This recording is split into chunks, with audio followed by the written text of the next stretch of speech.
Hello and welcome everyone to my chess stream here on Twitch and lichess. I'm International Master Willam Paschall and we're going to be playing some blitz classical chess. It's Friday, playing all the viewers, not just subscribers. Yesterday was my subscriber stream where I was focusing on those guys, but today we've just open the mic night. No, it's open challenges against everybody here who wants to play. They're welcome to join the party. Real Elder Music again, thank you for subscribing. Thanks to all you guys who subscribed. It helps me to do this and support the stream and make it possible, so I want to say thank you again. We've got a challenge from Morales, who has been, a decent player. He's actually 2100 in classical there. It feels like he's 2100 sometimes.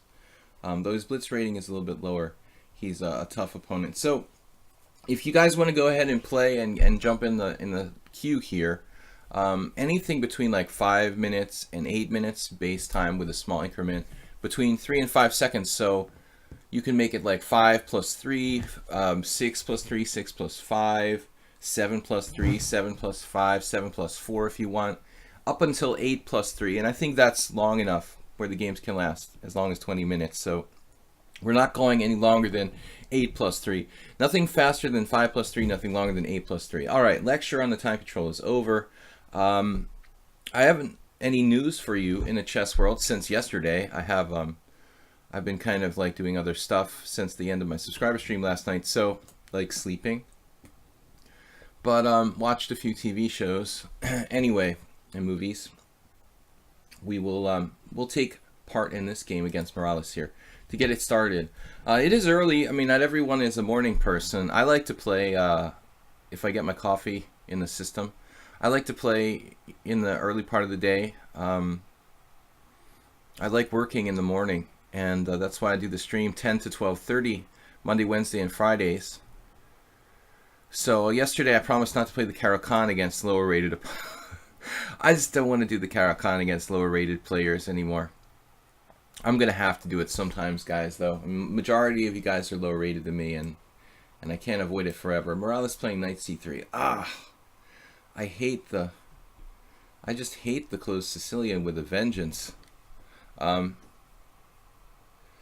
have 20 minutes to watch during your lunch break. I played g6, which allows d4, and that's a kind of weird variation. I mean, several possibilities there. I could go to a modern defense with bishop g7, or also take and allow queen takes d4, but he just doesn't care. Doesn't care. I guess this gives me a few options. It would avoid that stupid knight bishop b5 variation, actually.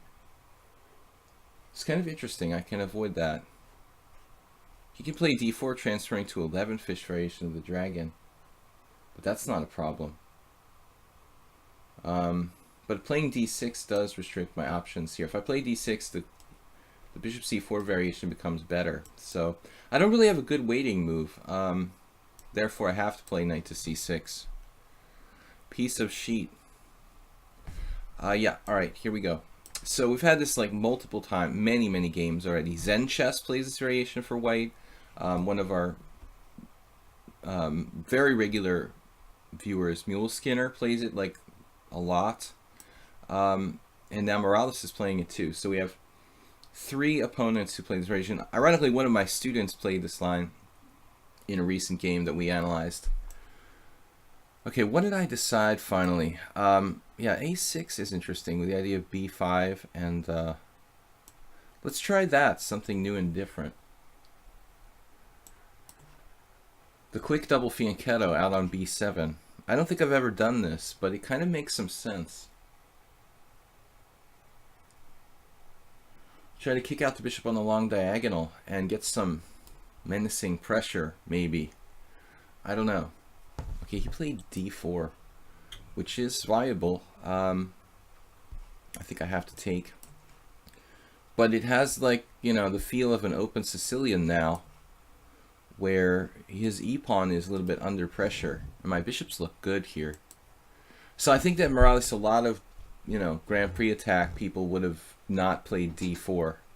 Though Mule Skinner has done that on occasion in analogous positions. Normally the strategy here would be to play d3 and continue in the vein of like a closed Sicilian. I have the feeling that it might be hard for him to really like negate all this pressure on the two diagonals without, you know, he's without a white square bishop. In particular, the white square the white squares look kind of weak. I don't like d4. You know, it may be playable, but it doesn't look really correct to me. F5, it's okay, you know, try to bring pressure down on F7, but it looks kind of slow.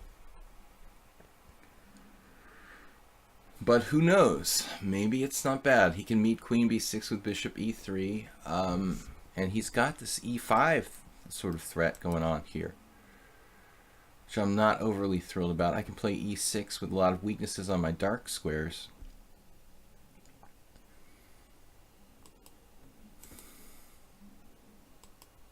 Yeah, e5 is a little disturbing.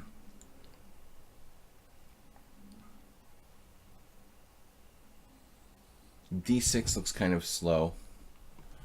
d6 would stop. I mean, I could play d6. It doesn't look that bad, but it feels kind of slow. I guess it's not that bad. Feels like he's got knight d5 against that. May not be a big deal. Oh, d6 feels really hesitant, but I just don't know what else to do here. I mean, queen b6, bishop e3 doesn't do anything for me. Rook c8 is kind of neglecting my kingside development. I want to stop e5. I would have liked to have played knight f6, but I wasn't sure what was going on after e5. So it's like d6 almost by default. I can bring my knight out to f6 to guard, you know, along the f file. He can't play queen f3, dropping his knight on d4 check. I was worried about knight to d5, but I can just play knight f6 on that, and I think I'm fine against that. It's very aggressive by white, but it feels a little bit, my bishop should be too strong. I don't play the Smith-Morrow Gambit. Homie don't play the Smith-Morrow Gambit, but I do play against it all the time. I'm not a believer. I'm one of the, you know, people who tries to prove the Smith-Morrow is not good. The Smith-Morrow does equalize for white. That's my experience. Almost every game I played against a strong player, like I am level, has been a draw. But I usually get the advantage when I play black. I played with a couple of young American Smith-Morrow experts some years ago, and they managed to draw with it, but I don't think it's really great. I have a perfect score I think on lichess against the Smith-Morrow Gambit. There might have been an accident here or there, but I don't remember. I think I've won almost every single game I faced. There's some draws. I shouldn't say I won every single game. There were some draws. There was somebody on my stream who played it pretty well. I can't remember who it was now. Okay, this was actually a bad move by me. Or was it? I don't know. I could have played queen b6 here, forcing him to go back with bishop e3, and then play like queen c7 or something. Now he's played knight to d5. Well, I mean, it looks like a pawn sacrifice. I'm just winning a pawn. I just can't really...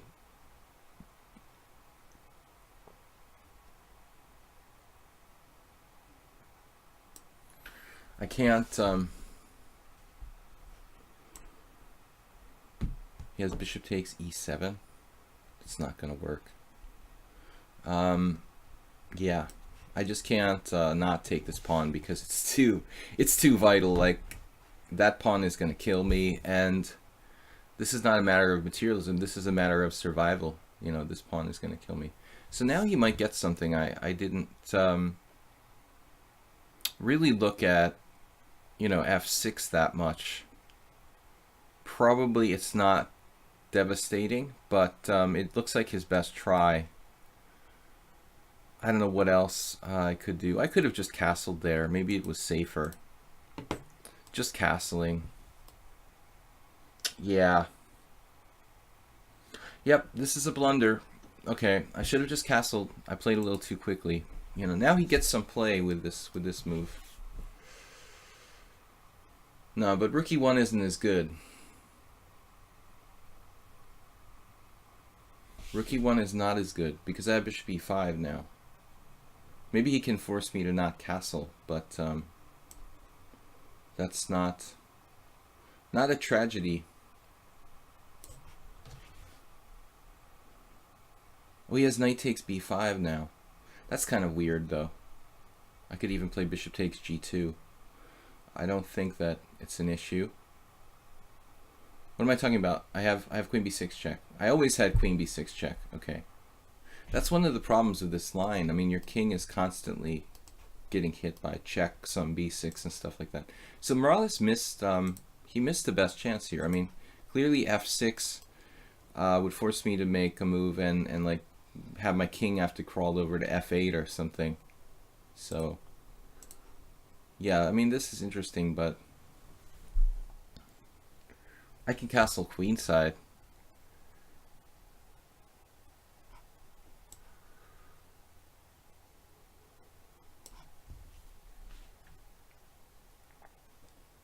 That's another pawn.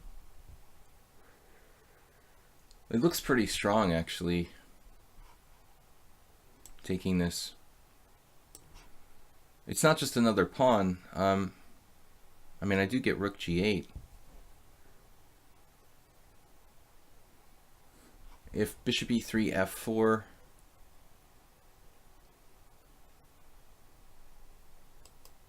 bishops are really strong. Okay, I played this not as safe as I could have with castles.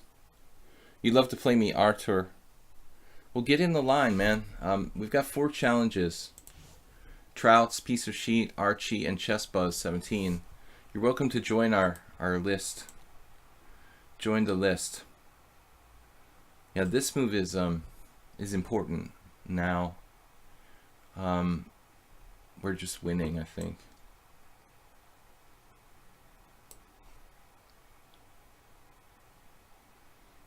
There's a lot of pressure on this diagonal.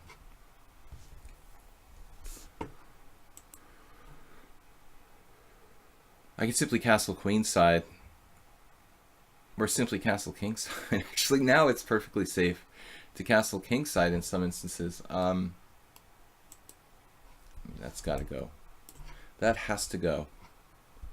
And you can castle either way here. Maybe I'm safer on the king side in this position. On the queen side, he can open lines with a4, but here I actually have a lot of pawn protection for my king.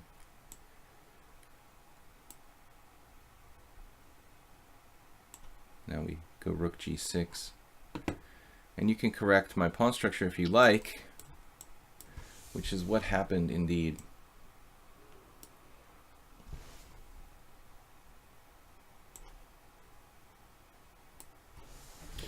I guess we could play f5 even. Yeah, but white is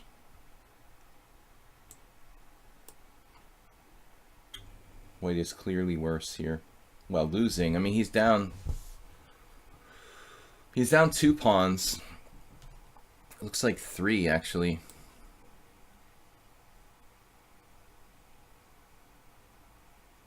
Yeah, I was waiting for this move.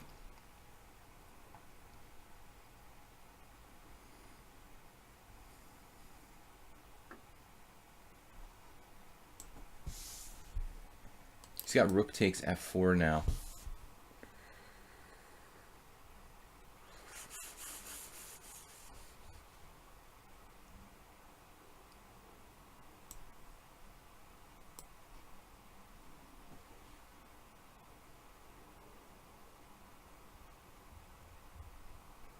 Maybe rook here.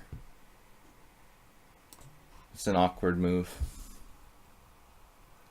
for white to have to meet. He's putting up a lot of fight, but His king is much more exposed than my king.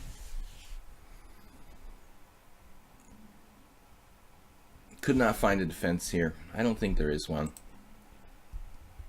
Yeah, this looks fatal. Alright, good try. Anyway, guys, if you enjoyed the stream, please subscribe, and also check out my YouTube channel, Video Chess Training on YouTube. I lost a couple games yesterday. Let's see, Aldisto and World Loser, who are pretty regulars, like candidate master strength players. Okay, let's go back to the challenge list and see. I want to see if, actually, let me see before we go back to challenges, if anybody's played this. This is the first time. I've literally played like 30 or 40 games in this position on my stream. And I want to see if anybody's done this yet. A6 and B5. Yeah.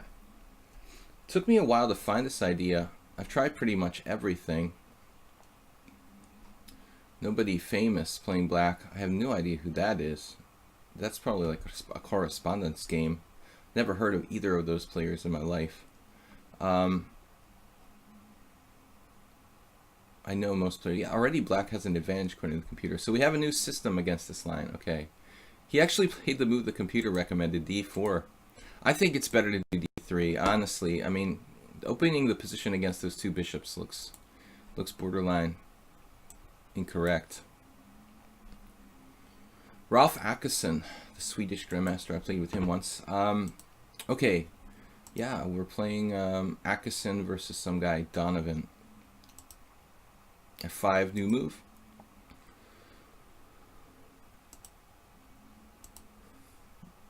He played this, and I probably did the right thing here. I should just castle in this position. The computer likes my move, bishop takes d5. I was afraid that Milskinner had f6 here. I guess that objectively it's not really sound. I mean, yes, as I said, he can make my king go to like f8, but he's 2 pawns down here. I mean, it's one thing to do this in a blitz game, but I don't think that you'd see like a grandmaster want to play that. Okay, Trouts is up next. Actually, are any of you guys subscribers? I don't think we have any subscribers in the list. Do we? Real Elder Music, did you challenge me? One of which includes your mod. He played amazingly yesterday. Yeah, he did. He can play well. Sometimes he makes blunders, but when he's playing too fast. Alright, if you guys are subscribers, let me know. I didn't notice any subscribers in the challenge list. But if you do subscribe, I want to, I want to let you play first. So I'm just letting you know, if I forget that someone's a subscriber, or I don't realize your name like on Twitch as opposed to lichess, and you subscribed, let me know. Okay, so Trouts is playing g6. I played this opening a million times with black, and I play different stuff against it. I'm trying to think what I can test him with here. Let's try the Marazzi bind. I think Trouts will enjoy that. You prefer watching. That's good, man. I mean, I used to play chess in the cafe in Cambridge, Massachusetts for money, and there were always these people who, there were like players and watchers, you know. I had kind of friends who literally watched me, you know, and other players play like all day long, and they just liked watching, you know, and it's cool. I can kind of see that. You can really like just stop and enjoy the game, and it's totally different from playing yourself. Okay, so this is normal move order. Black might be playing the Gurgenidze variation to trade knights on d4 and enforce like some simplification here. I've played this, I've played many other lines, but I think that the Marazzi bind is white's best variation against the accelerated dragon. He okay, he doesn't have to exchange right away. I can't play bishop e3 because of knight to g4, I think. So I have to play bishop e2 here. I know that, but I'm just making sure. You like to play d4 on c5 move, and only then knight f3. Yeah, well, that's fine, actually, Phileas. You know, a lot of people never really think about that, but there's actually nothing wrong with that. I think I've looked at that position and tried to find something, to take advantage of that move order, but I believe that it's actually there's probably no way to literally take advantage of it. Okay, I castled here, which might be an inaccuracy, because I stopped myself from being able to play bishop g5 and bishop e3, but I know that this is another line that I faced this against Tibor Fogarasi, who's a Hungarian grandmaster.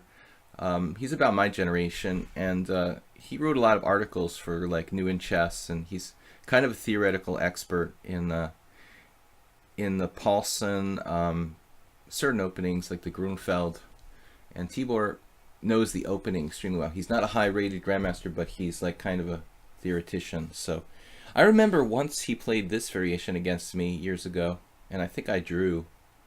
Now, Trout's played a6, which is natural. I think I played queen b6, which is a move that some strong grandmasters like Tivyakov have played before. I remember spending some time trying to make sure that that move was actually okay for black.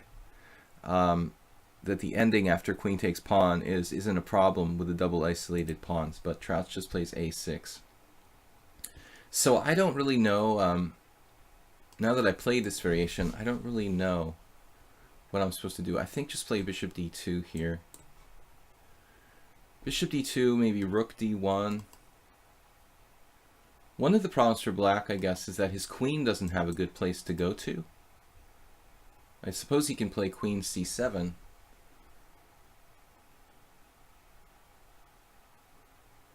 Am I supposed to play like queen g3, I wonder? I guess I can also play f4, e5. It doesn't look that dangerous, though. I don't know. I thought I remember bishop d2 being the move. It looks rather uninspiring for white, though. Anyway, I never ever played this. Do I prefer life in Hungary or the US?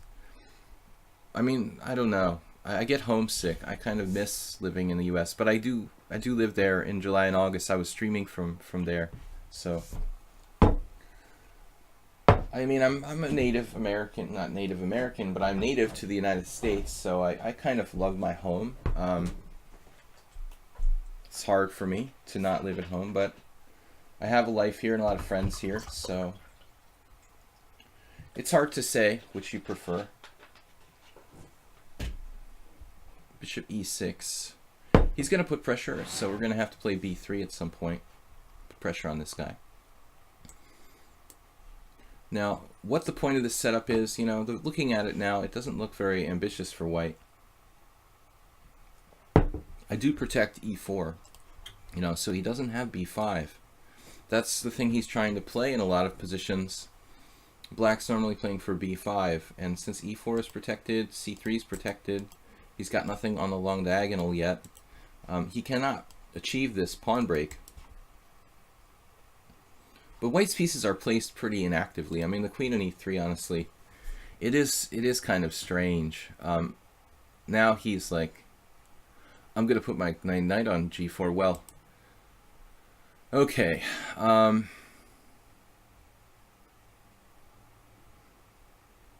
mean, I guess I could just take it and have some kind of perfectly okay position where his bishop's not really great. The other possibility of queen g3 could gain a lot of tempi. It doesn't look that clear to me. Like queen g3, you might even have f5.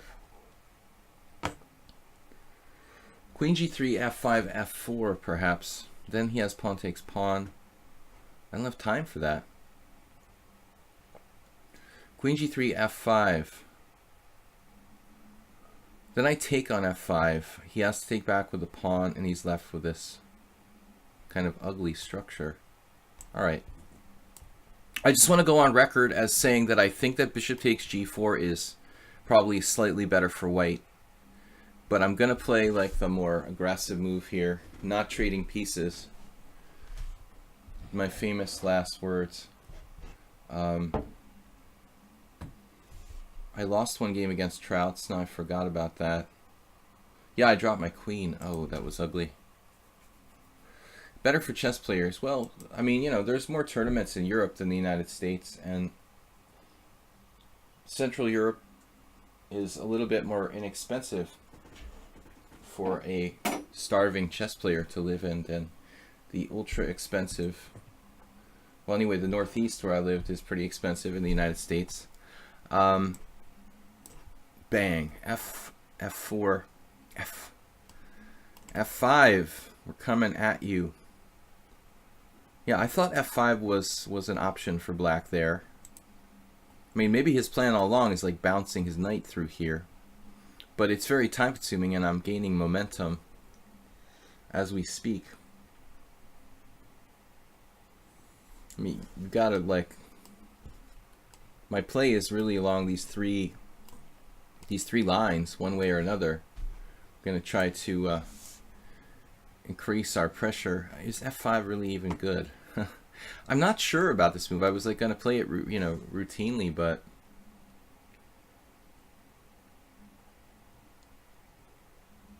what am I really gonna do? I mean, I do have some space. I guess F6 ideas might work, but I'm giving him a big square here on E5 when I play F5. However, black is restricted. I can get a knight to D5. This is probably good for me, although I have to move my rook first. Although I could sacrifice the exchange for that matter. I mean, his kingside is so weak, I could maybe trade like knight for a rook for bishop. Knight D5 is not absurd. What's the word absurd? Not an absurd move to play knight D5, sack the exchange at all. Where should my rook go? Rook E1? Rook D1. Rook D1. It looks like I'll have to go rook D1. Oh man. My knight is actually protected by my queen as well. So you could play rook E1 or rook D1. F6, knight D5, bishop takes A1, rook takes A1, E6.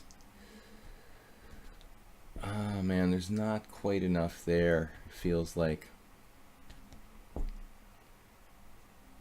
Rook C1, rook D1, rook E1. I don't know where to put it. What other moves could we try? Queen H4. Queen H4. Then he can just bother my queen with like bishop F6.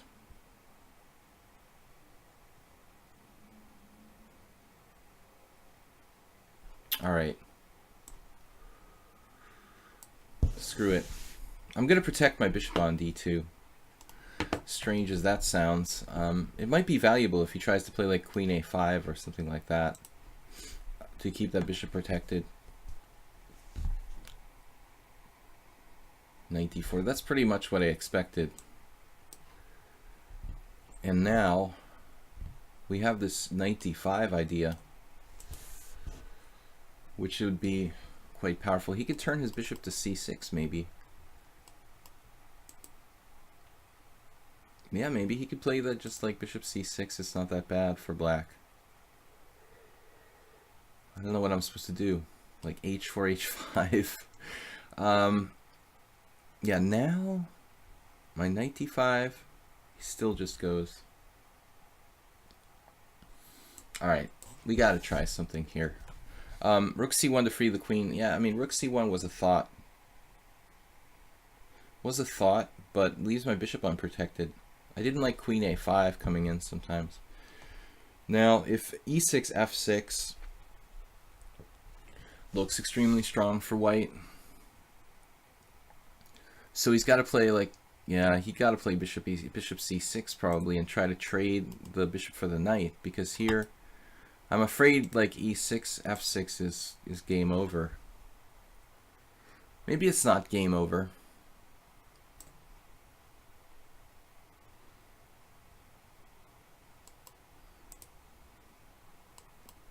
But it's very unpleasant for black.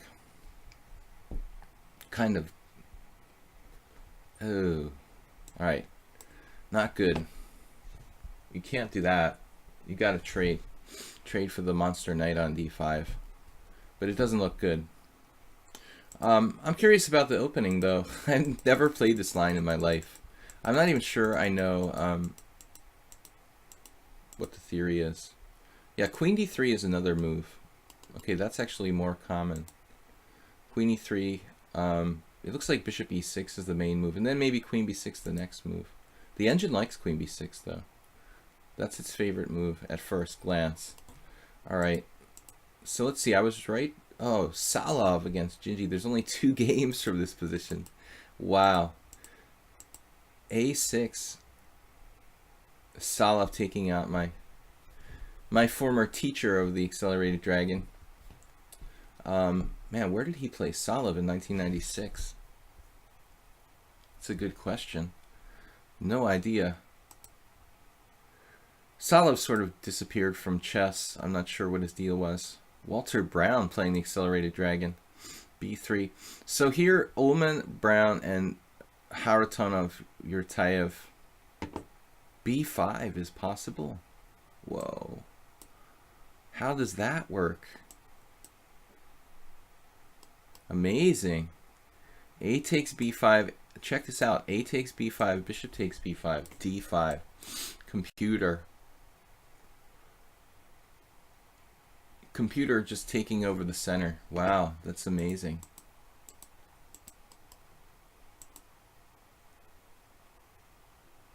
That's a big improvement on knight d7.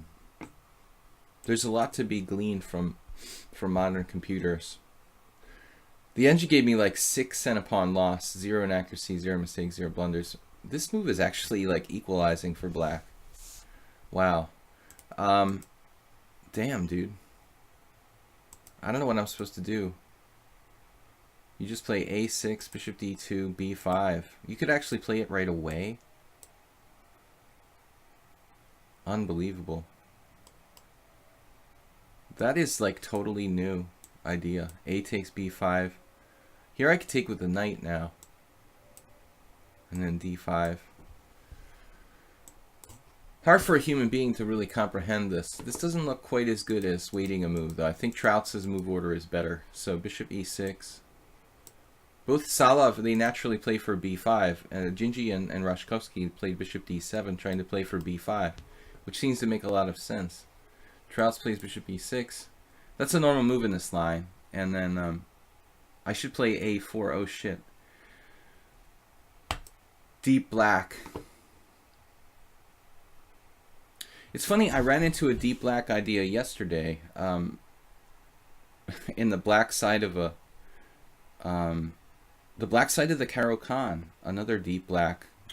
Deep black is Garcia Palermo's online name. He played another interesting move yesterday. I saw a novelty. This is another one here, a4. It looks like maybe that's necessary for white in this position. He won this game against him 2300. This move may be like kind of positionally necessary for white. So deep black. All right, piece of sheet, Archie, Chess Buzz, Mule Skinner. Someone suspects a cheater in the spectator room. A cheater in the spectator room, like me, you mean? Because I had 6 cent pawn loss. There wasn't much game. It was only 20 moves, and I'm surprised I didn't make it an accuracy. I mean, I did really, but computer didn't see it, you know. But here Troutz could have played like bishop c6. It doesn't look that bad. Why can't he play this?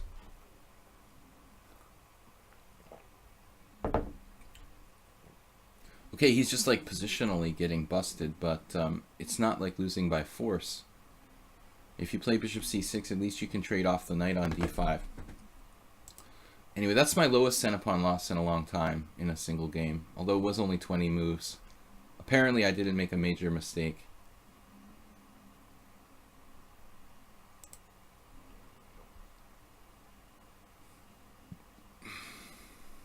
Must be a joke.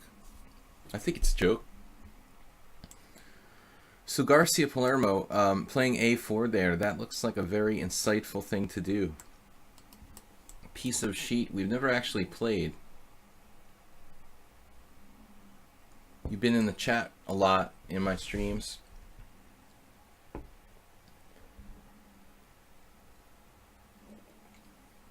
So apparently Trouts and I have discovered a relatively useless new idea for black. I mean, nobody plays that variation I played, basically. The odd Hungarian grandmaster plays queen e3, but I mean, it's not going to be something that, you know, Trouts is going to be able to use on a regular basis. I've played everything in this position: a5, bishop e7, g6, knight a6, c6.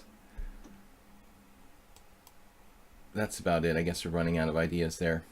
Pretty much tried everything. Now I'd like to wait and see what he's going to do. We'll transpose to a Petrosian, or maybe it could be same-ish variation.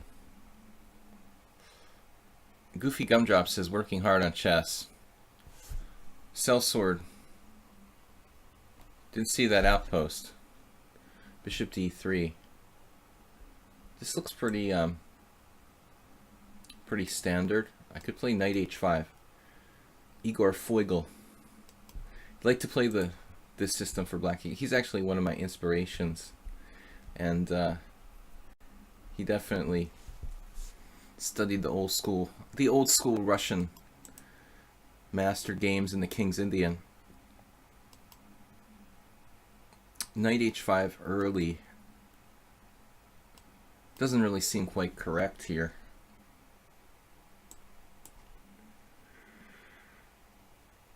But I guess you can do it.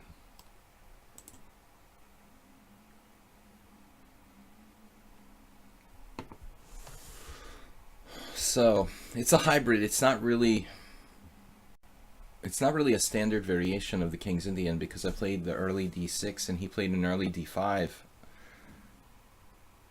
I guess it's a bishop d3 like Sirawan variation now, for lack of a better name. I don't know what else they call that when white goes like bishop d3 and knight, usually knight e2, but sometimes knight f3, depending on the situation.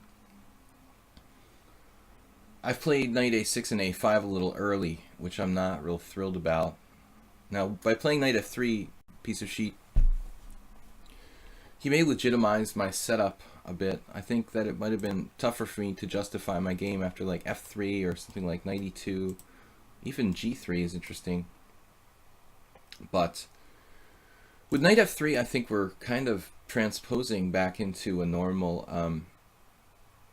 position for like this Petrosian system against the King's Indian. Could try something experimental here with knight h5. Maybe it makes sense now to some degree.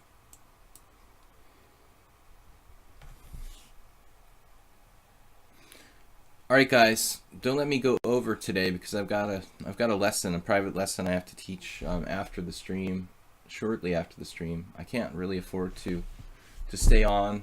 We stream until 12:30, so remind me to go away. To finish on time, basically, today at 12:30.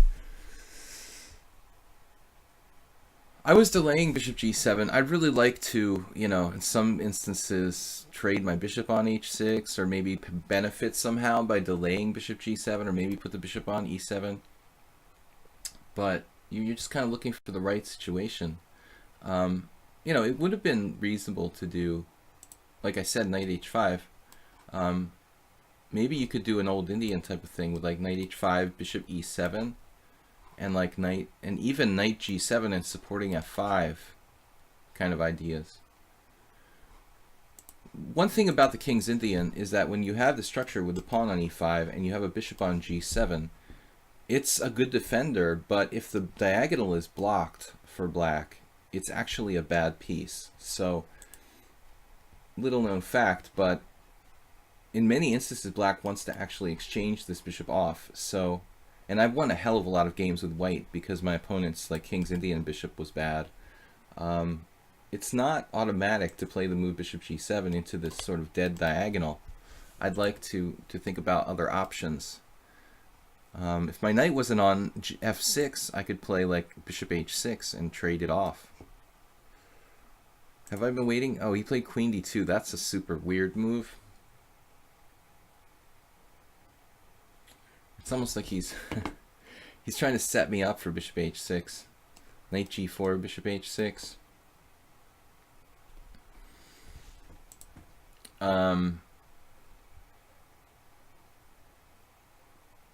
This is a very strange move, blocking your bishop on c1. How does he intend on, you know, correcting that, righting that wrong, if you will? I'm tempted to play knight back to g8. It looks ridiculous, but probably best just to make natural moves here for black. Just not sure, you know, where my pawn break is. I'd like to play for f5 somehow down the line. This move I don't understand. Other than that, his position makes sense. b5 break in the previous game. It works because your rook on a1 will be attacked. Yeah.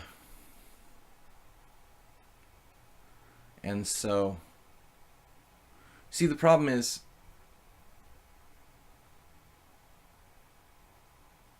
okay, the computer understands, like, its compensation. It has this, like, central control that's better than white, and the center starts to kind of melt down.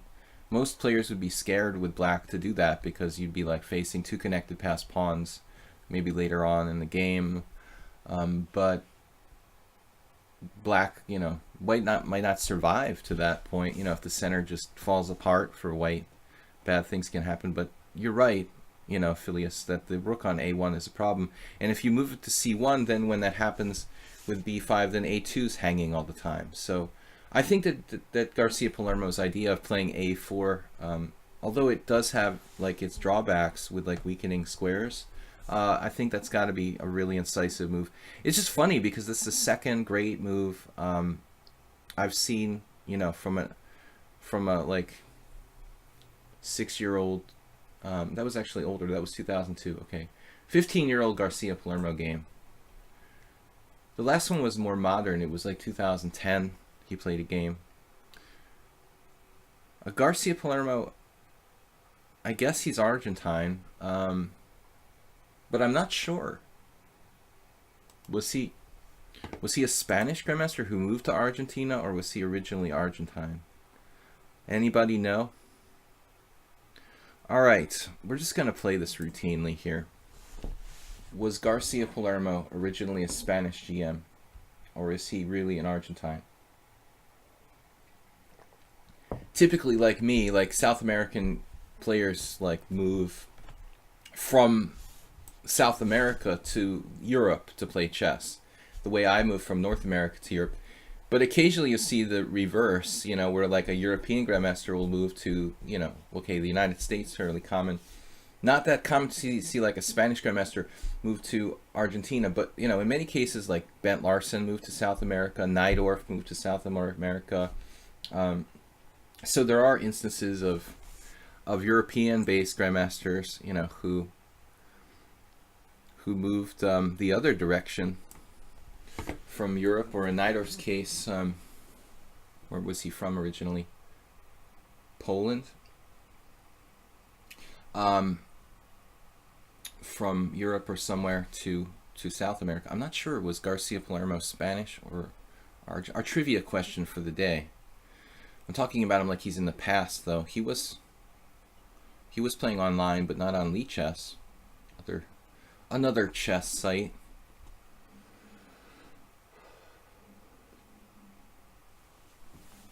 All right, now white is kind of messing around too much here. We're coming to get you. Now we're coming to get you with the classical kingside attack in the King's Indian. White has wasted too much time. Too many slow moves. Queen d2, queen c2, knight d2, a3. You're going to get it now.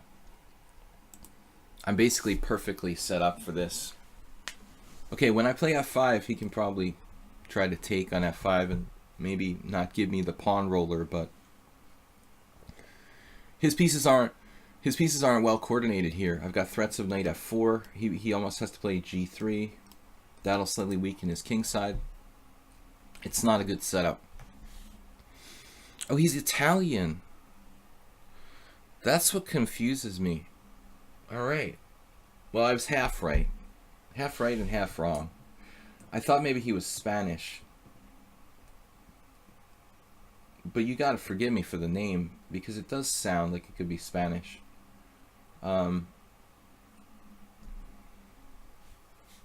Damn, dude. Who was the first Italian Grandmaster? Another trivia question. Tatai never got the title. Mariotti, I guess. There haven't been that many. Now there are lots of strong Italian players, but they're kind of a late bloomer country in terms of grandmasters. But I forgot that. I think I knew that at one point, Jeroen. Thank you for the trivia answer. Yeah, he is Italian originally. But the name sounds Spanish. You know, you think of Palermo being...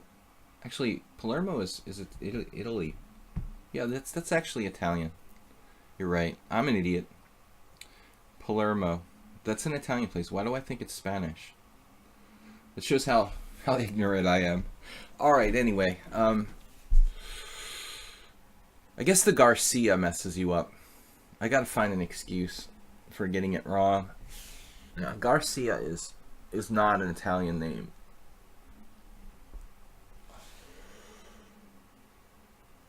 Okay. I knew there was a reason why it bothered me. Why I thought that he was Spanish. Alright. Who knows, though? Maybe he's half Spanish, half Italian. I do not know. Bishop e2. Bringing pressure to bear on e4. Anyway, that's the second cool move that he played in one of my game analysis in the last couple days. White has done some strange things. Yeah, Palermo is an Italian city. I'm a little slow, but I aware now of what we're talking about. All right. We've got a lot of pressure. White played too slowly. I can take on c3 if I want to and win a pawn here. It's almost a pity, you know, to do that. It's such a strong bishop. Pawn, we got pawn. We got a pawn. I don't know, though. It's a pretty weak pawn. Pawn win. My extra pawn is this doubled pawn on f4. You pass on the first time. No, it's got to be Mariotti. Bruno Parma was Slovenian,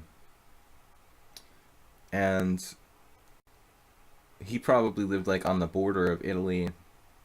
Probably had like Italian roots.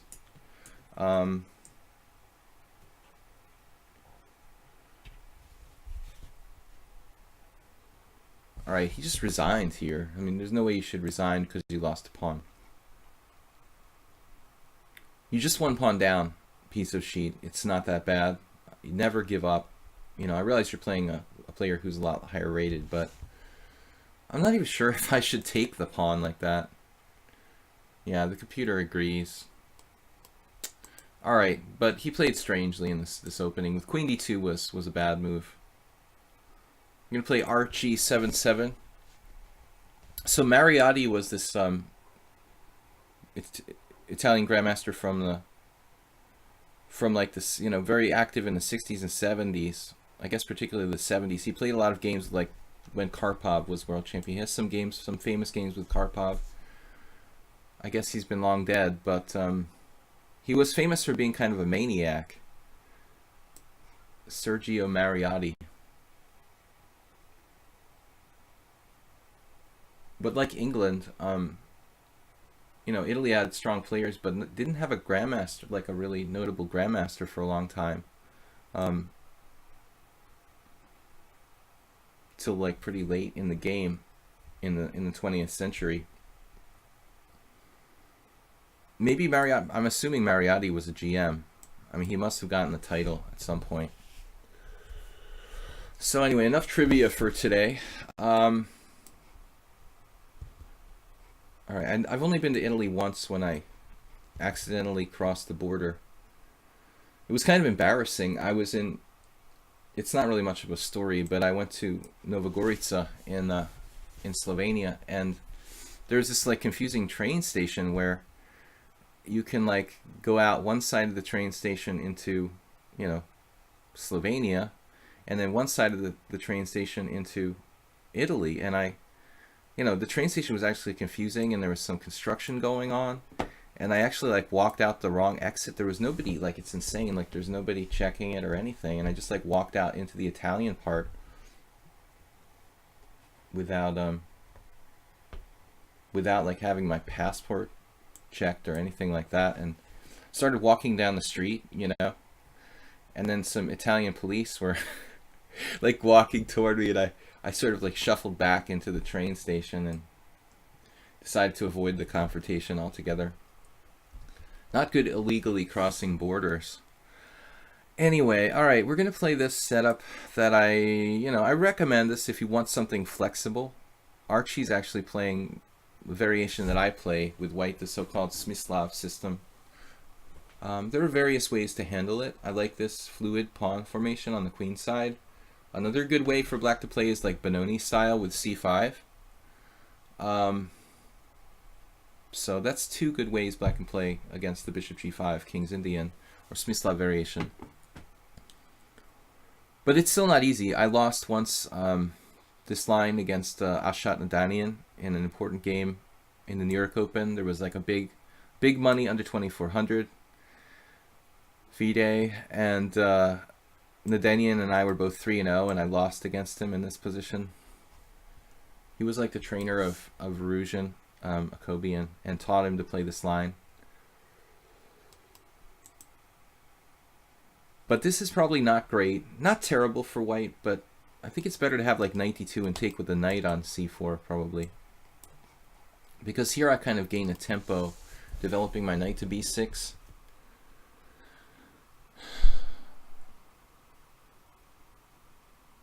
If a4 was played prevent b5, you play a5, and you totally change the entire strategy.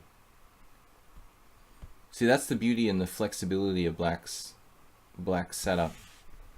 Yeah, I mean, people do that, but it's not really great. After a4, a5, white just has a big hole on b4. It's not like devastating, but white doesn't have any flexibility in his pawns after that. It's not easy for either side to really do anything if that happens. So now it looks like he made the move d5, which is probably not good. I have to admit I've had my own problems playing white in these lines. I haven't found it easy. I've actually... One game that comes to mind, a couple of years ago, I played a blitz game with white against Sasha Kiran online, and I drew, but it was a very nasty experience. He played the setup with black, and I was like groveling for a draw with the white pieces.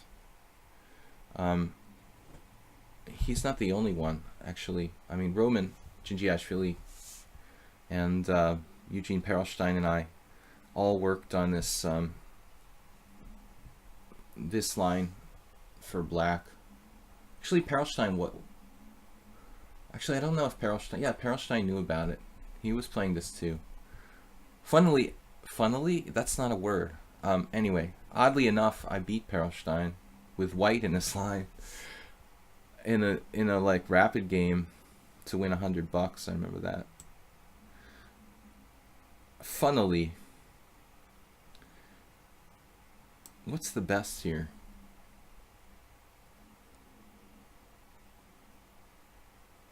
I take all these times on d5, then play like bishop e6 and win the exchange or something.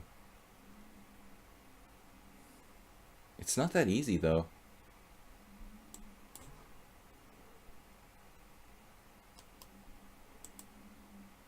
Win the exchange. Yeah, well, anyway. An exchange is an exchange. He has queen e4. Archie 7-7. I've never actually played this player. 1,000 in Bullet. Well, Bullet we don't really count. This is a new account.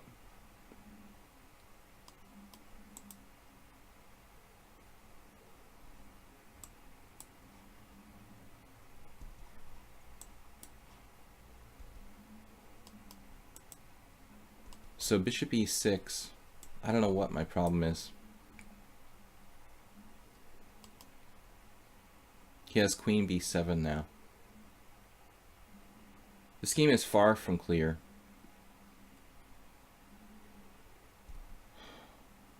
I missed queen b7.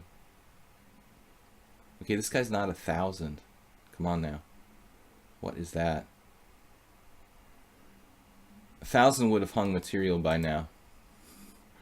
1,000 is extremely low. He's 1251. Based on what? How many games? Anyway, whatever. I normally don't play players who are provisional. So I shouldn't have played Archie, really, theoretically. According to my own rules, I normally don't play people who are like with less than 50 games. Funnily is a word? Oh my god. It's like the stupidest sounding word ever. I'm embarrassed to have said it. Oh man. Funnily enough, it's so awkward, like, to say that.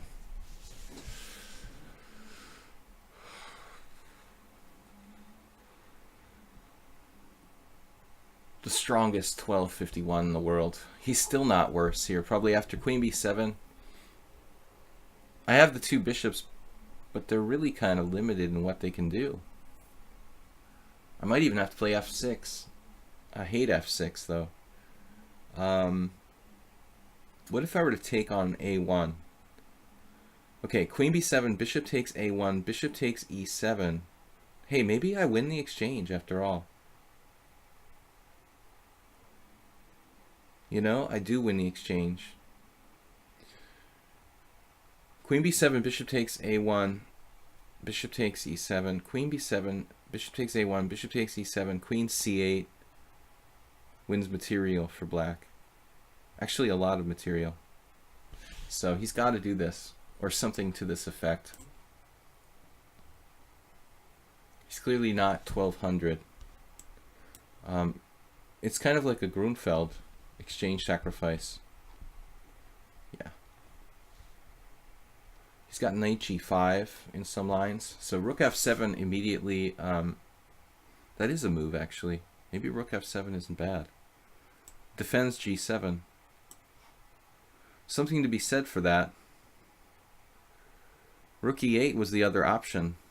That would allow knight g5, which is pretty awkward. Okay, I could play like queen d7. I don't know which is worse. But Archie is not a 1200. It's better not to play question mark players. Yeah, I kind of gave him the benefit of the doubt because he's a lichess contributor. If he was a troll, he wouldn't be a lichess contributor. But still, you never know. Maybe he's a contributor and he's gonna troll me. No, he's playing too good to be this rating. 1,000. Okay, some people just can't play bullet, but give me a break. H4. That's a really aggressive move. But it may not be enough to save him. We've got to be active here. Watch my back rank. I mean, I guess the file is worth considering, like rook c8.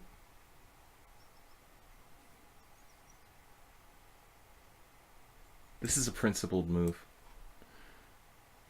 I'm a little worried about the back rank.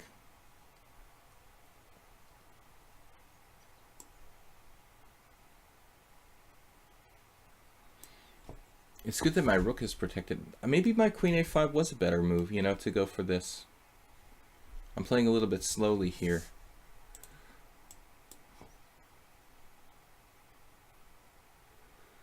But the important thing is that my rook is protected, just in case of like e4, rook c1 or something. Okay, now he may have made a tactical mistake. because I have rook h7.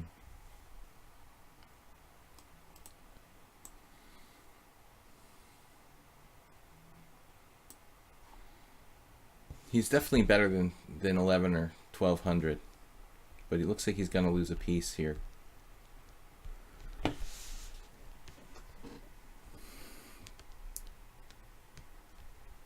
There's no way to save that.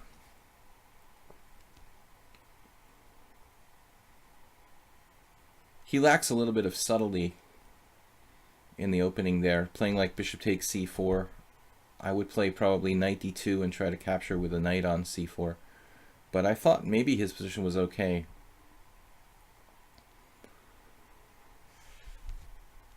The exchange sack is not that good. Yep.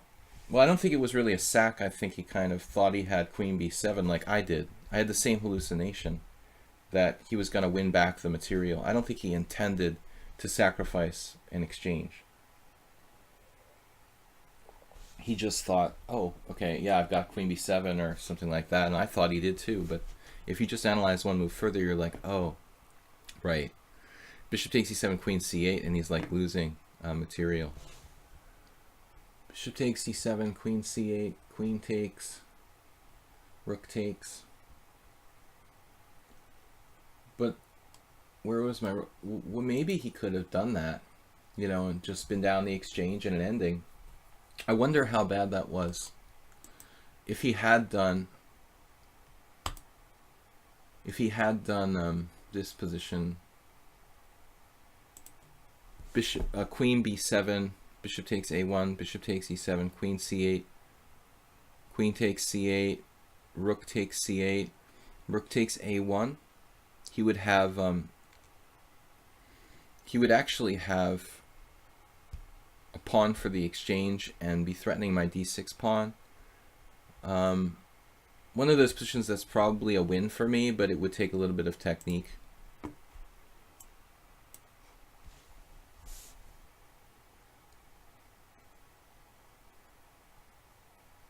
Now, it would appear my king is safe on f7, and then we can go get him with like rook h8, mates, knight f4, rook h8, g3. This is probably going to end in checkmate. The accidental, oh, he's got f3. All right, well, at least we get rid of that dangerous rook.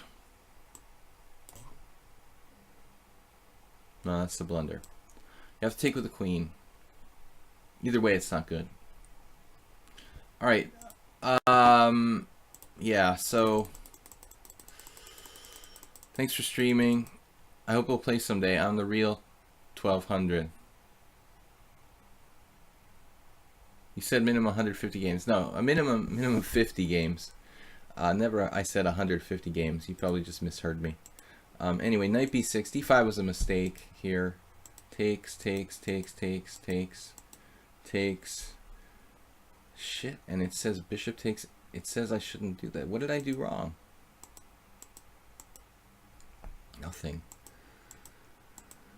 It's not clear. The computer is saying bishop e6, right? Right, so he should play queen b7. It is the right move. And he should take on e7. Bishop takes a1. This is critical. Bishop takes e7, queen c8. He thought forever on that move. Actually, queen b8, apparently. Queen b8, like, kind of counterintuitive, but I guess it's all right. Rook takes. Doesn't have time for bishop takes d6. He has to take here. So this is basically what I was talking about, except I said rook c8. This is better because on rook c8 I have to play rook c6 and he has knight d4. Here I have rook b6 and I'm just better, but not necessarily an easy win. He's got a knight to d4 maybe. You know what? I would, as I said, I would have had to really work to win this game. Not easy.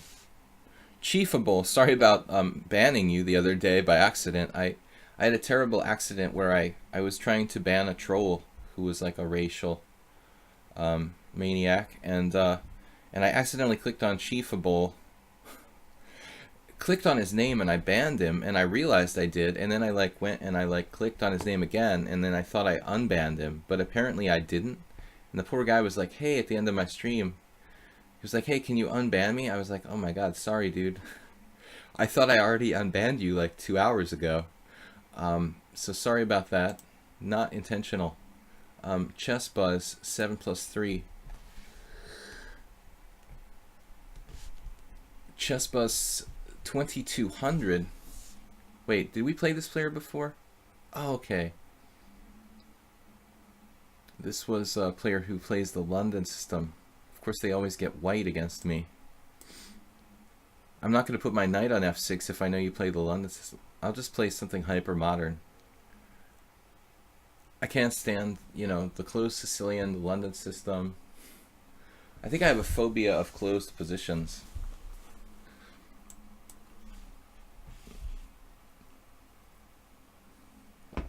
At least in blitz.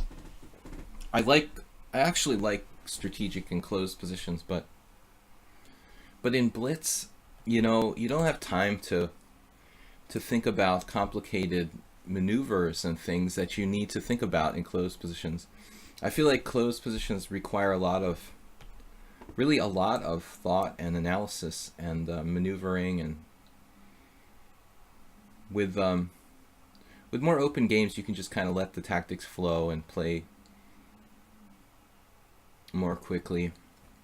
Nothing deep to think about so much. So when I see the London system or the closed Sicilian, I'm like, ugh. I had the same game against Ayeste in my simul on Sunday. He also played A4, which I don't think it's... Now maybe I'm telling lies? I can't remember what Ayeste's move order was actually. Maybe he didn't have the knight on F3. Maybe he had bishop on E3 instead of knight F3. I'm not sure now. The move order might have been different, but it was very similar to this. I actually went over that game on my YouTube channel, Video Chess Training on YouTube. I did a simul review of several games from my last couple of simuls. Ayeste, I got murdered. He played a brilliant game against me. So, well, when we're trying to win with black against somebody who plays the Grand Prix attack or the London system, try to get them into kind of murkier, sort of flexible positions where they can't get a routine setup going on. That's basically a strategy. Yeah, this is probably the same position now. And by one move order or another. I think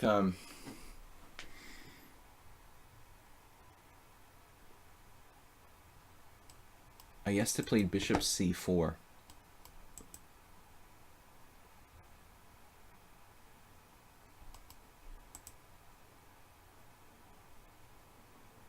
But I'm wondering if he played queen d2 first. I can't remember.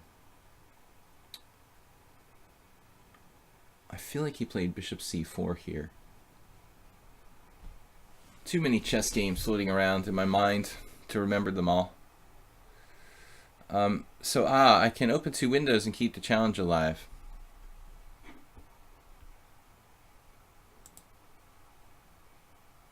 Guys, I'm going to be streaming till 12:30 today. Alright, my move apparently. Oh, he played bishop c4. She. Oh man, sorry, I didn't mean to click you. Bishop c4, knight f6 was one discussion point in my analysis with the game against Ayeste. I played e6 and I think it was like premature, but I'm not sure the position was the same. If knight f6 e5 looks reasonable,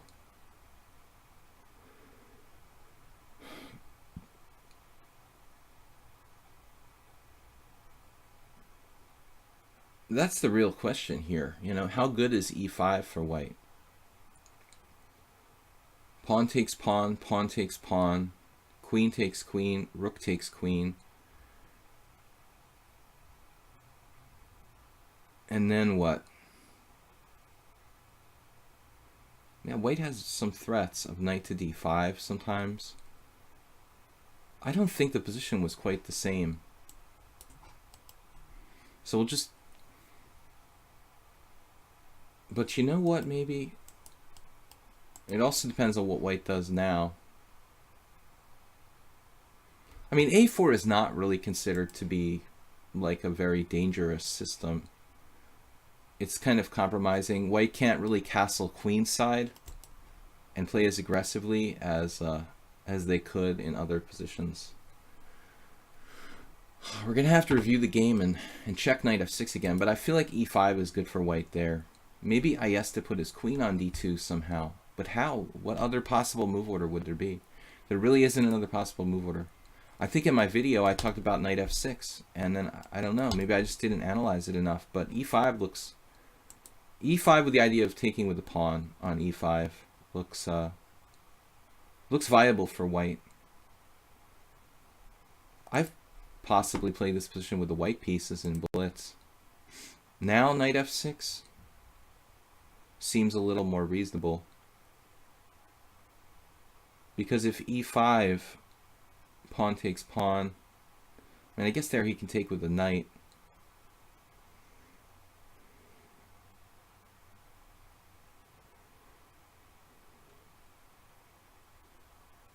It's not earth-shaking, but okay for white.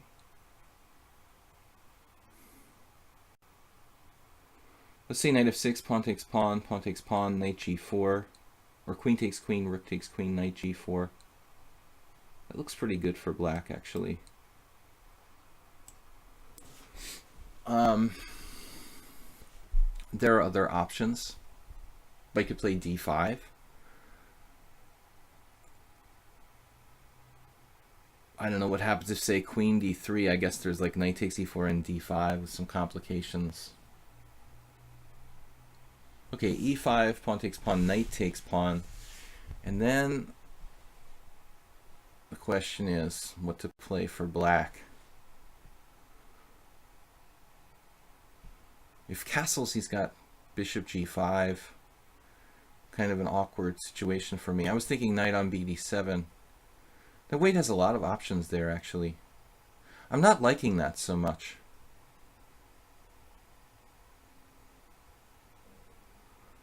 I'm not in love with my position here. This is best move. Wonder if I could play knight to g4. Then there's bishop g5. So there's none of that business. I feel like I have to take, and then knight takes. And white stands a little better here. I mean, just castling bishop g5 is kind of awkward. Though it's maybe not that bad for me. Knight c6 looks like a reasonable move.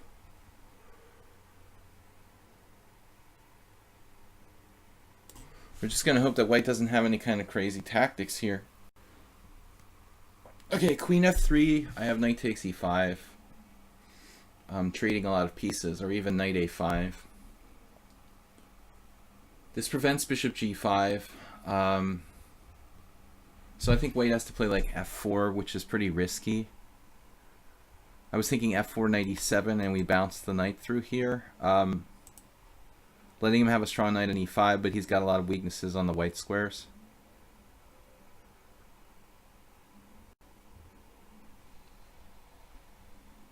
White can simply take and play like a boring position with like knight takes, bishop takes. That's probably the safest. Knight takes, bishop takes, queen e2, and something like bishop back to b7 with an equal game. But okay, that's fine by me. You know, if I can equalize here with that, that's okay. World Loser, what's up? Nice game yesterday.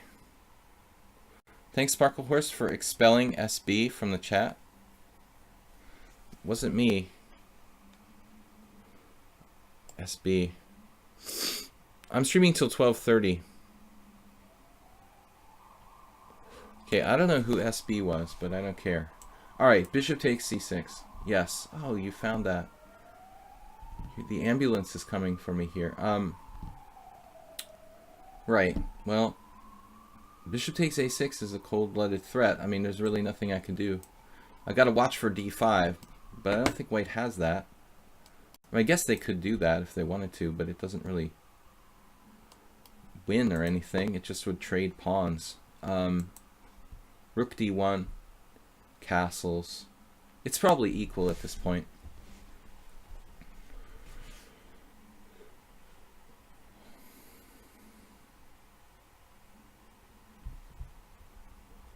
What time is my streaming till 12:30? That's what I said. Yeah, I would be the one to ask. He says 12:30. Yeah, rook d1. Right, that's what I was talking about. Well, we're out of here now. There's no more tricks with d5, so I prefer black a tiny bit here because my bishop's on the long diagonals look kind of active, but probably white is perfectly fine now.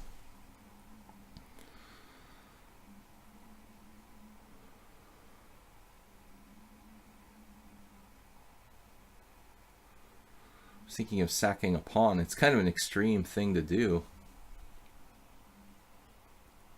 Yeah, there's no reason to sacrifice any pawns. Bishop f4 is an excellent move. I mean, I guess knight to d5, knight takes d5, bishop takes d5, runs into bishop takes a6. Computer land. Okay, knight takes, yeah. So I have to do like knight to d5, knight takes d5, pawn takes d5, which is sort of gross. But it really should be an equal game. Hate cutting off my own bishop. I wish there was some kind of tactic for me. Why is there never any tactic in this position? That's what I wanted when I opened the game by playing the modern, but white just keeps like denying any kind of opening of the position, any kind of tactics. The bishop on his London system on f4 finally. Can I play bishop takes a6 like queen d7 or something cool? Can I ever do anything cool? It's an interesting idea. I'm not sure what the heck it does.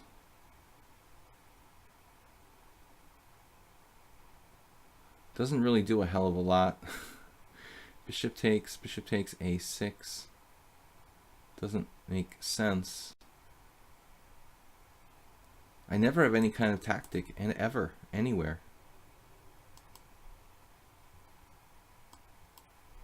Well, now we have a tactic. If bishop d3, I can take the pawn on d4. I don't think I want to do that. Position is equal, objectively. White played bishop b3. We both have kind of dead bishops in a sense here.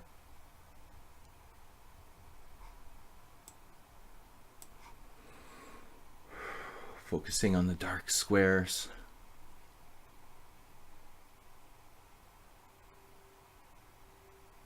Threatening a5.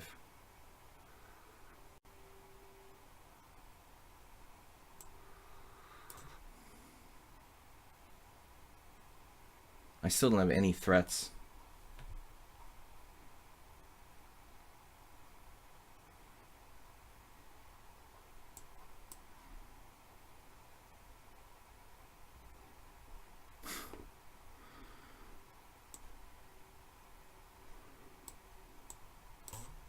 We might as well improve our bishop.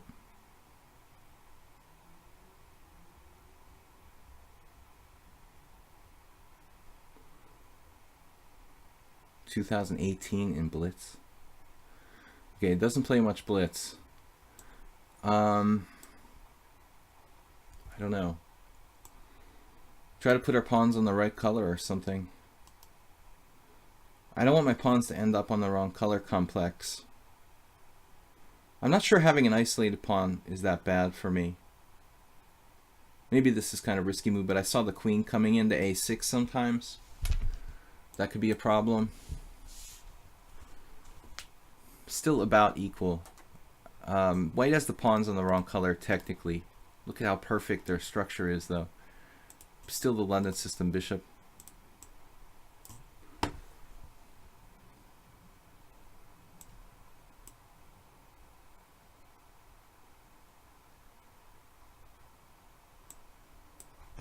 My bishop on g7 just biting on the proverbial London system granite.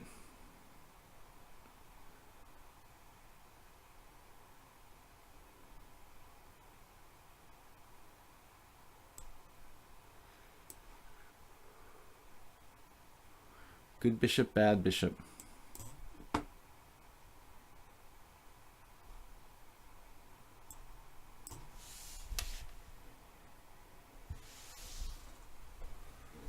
Wow. I have bishop takes g3. I should take first.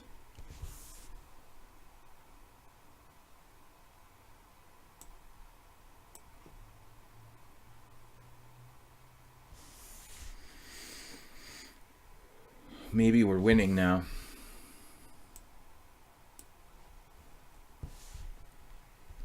Strong attack against White's king side.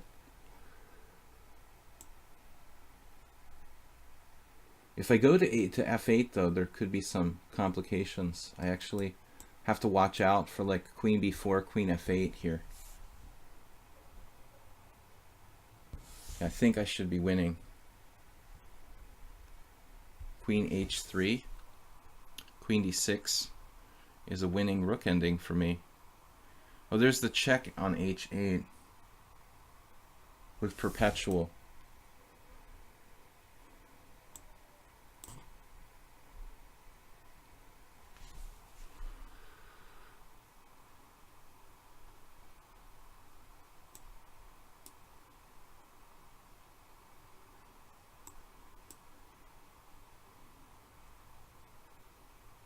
Chesspuzzle was threatening this move. If I made one slip there, I almost played it too. Queen, what was I gonna do? Queen g4. Queen g4 is an immediate draw. Rook h8 check. Maybe it's not. Maybe it is. It looks pretty close. If queen g4,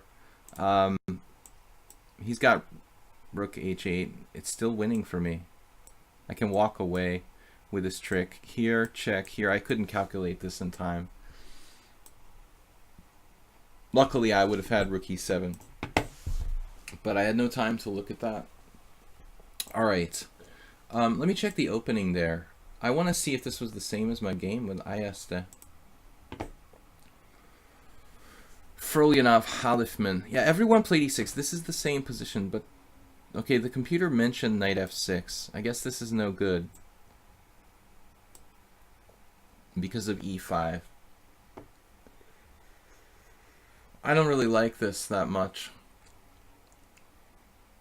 So the game is slightly different from my game with Aldisto played this, which is really bad.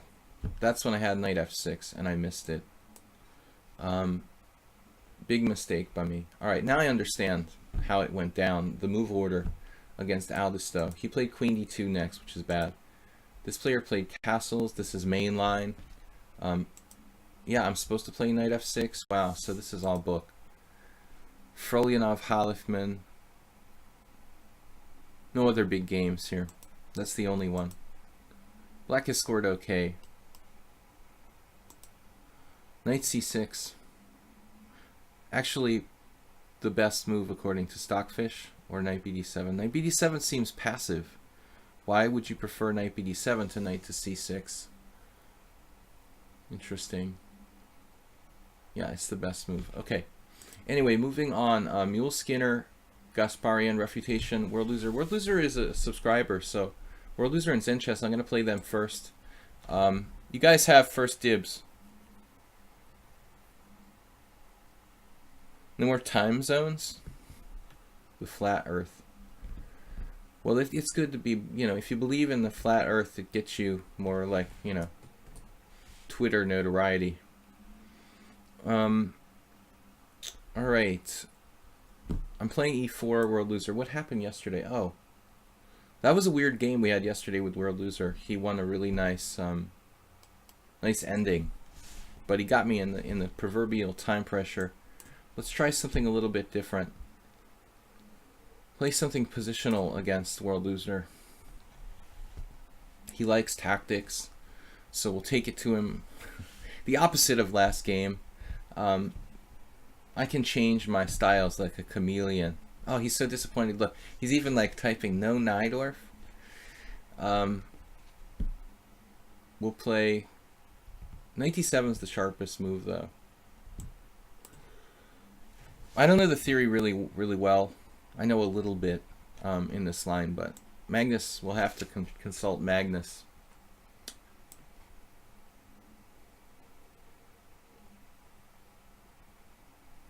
World loser.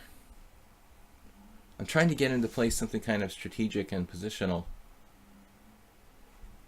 I had a friend, well, he's still around, just I haven't seen him in a long time, who played this line for black. I mean, this is considered to be like the main line, I guess,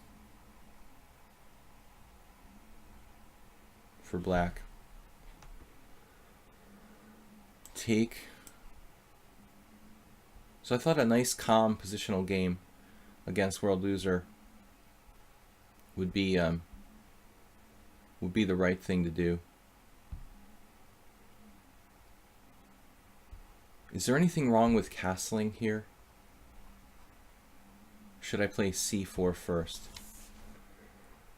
It feels like c4 b5 could be, well, black's losing a lot of time there.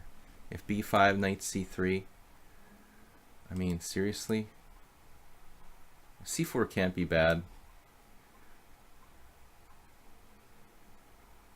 It could be bad, actually. I've been known to make mistakes. This looks slow. Bishop c6. Anyways, we're trying to get world loser out of his happy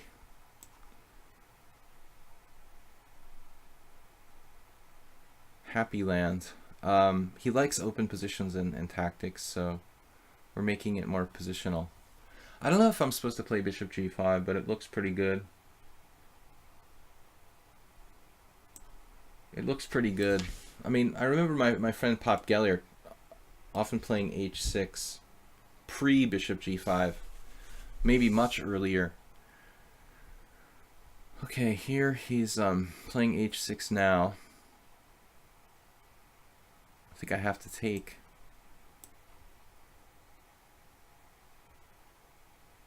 It looks like we have a really nice strategic advantage. So the idea is to kind of change the way that you play against different players. Whereas against ChessBuzz, I wanted something fluid and dynamic. Against world loser, I'm changing the whole game to a closed position because he likes openness. And here we're gonna take this opportunity to exploit the weaknesses in black's position on f5. And actually, the fact that I haven't castled is really huge. g5 looks like a very bad positional mistake. You saw a Bobby game similar to that. Knight e1, knight c2, knight e3, knight d5. We found a different maneuver. But you got the right idea. You got a right idea there. Who is that? Ben Teckers. Yeah.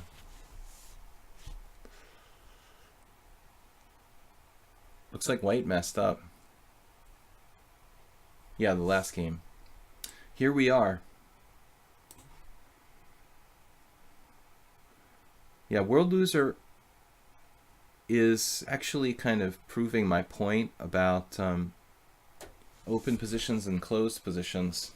He's a player who plays fast, and I think that works in open positions where tactics rule. But fast play, isn't going to work. You can't play closed positions fast. I mean, you need time to think about maneuvering and strategy. And so we see here that he's just kind of like positionally lost. because he doesn't have time to, you know, if you're playing fast, you don't have time to calculate sophisticated maneuvers and stuff like that. Here he's got the monster knights controlling these outposts, so I mean maybe he'll swindle me somehow, but this position is an absolute disaster for black. You know, it's not lost definitively, but it's just really positionally dubious. H5. Well, we could just try to win the pawn, man. I think there's something to be said for that. If we can win the pawn and lock it in with C5, I mean, it's not going to matter that he has strong bishops or whatever. Knight takes D6, rook D8, C5. Yeah, he's got some points there. I guess we'll drop another one on him and just play like this. Pretty hard to withstand that. And now I don't know. It looks like, you know, the obvious move is queen takes, but I wanted to make sure that the C file wasn't worth a look here. I guess not. We've got to do queen takes. This is a really... Yeah, I mean, it looks like something out of a classic example of good knight versus bad bishop. I'm threatening knight takes pawn. Also, whoa. He's going to sack the exchange or something. Knight takes d6. Well, he has various tactics. I have knight e8 there. Knight takes d6. He's going to sack the exchange with rook takes c4. And then he does get some play. So I don't think I should take that. I should just play like b3. Not rush. Cherysheevsky's catchphrase in the Endgame Strategy, very famous book, Endgame Strategy by Cherysheevsky. Do not rush. Black has no bishop. We have a very strong knight. Now I can play queen takes rook and take the two rooks, but it might give him some counterplay. But I think that, you know, he knows that. He's trying to complicate. He's trying to complicate here. Alright, I believe in this two rooks. I believe in two rooks. There's no back rank mate. We're going to get him. Yeah, that's good. Good thing I saw that. Not good. Alright. Man, that sucks. Thing is, he can't afford to play like f5 here. Probably. Then again, I can't really afford to do anything too fancy either.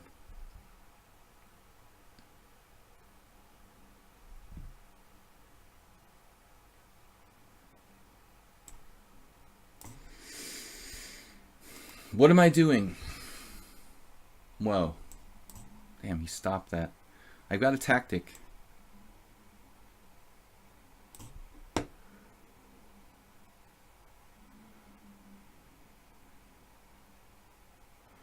World Loser, he's an amazing player. I mean, you know, his rating is way lower than you would expect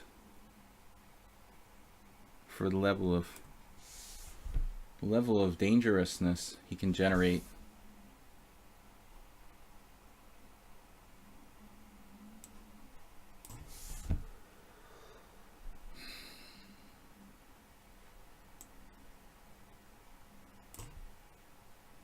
What am I doing? Oh my god, I just played rook c8.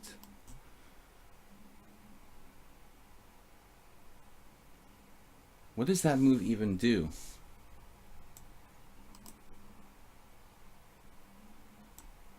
You have to be super careful now.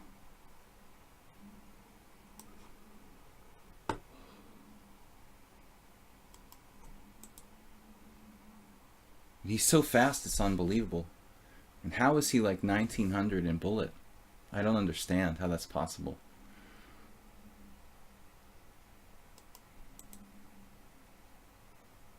He's still in this game. I mean, I made rook c8 was like a mouse slip practically. I thought my rook was on the 7th rank when I played that. What did I do?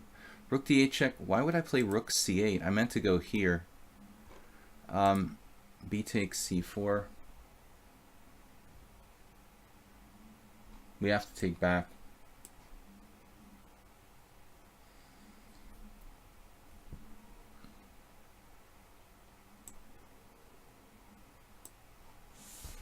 Maybe I'm winning, but it was a little bit scary. He's down to 144.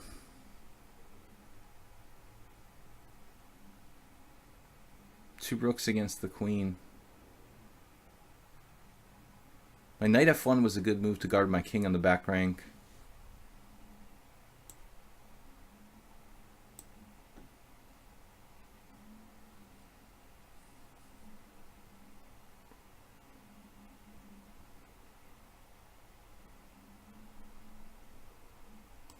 I let this get way more complicated than was necessary. Black should play faster.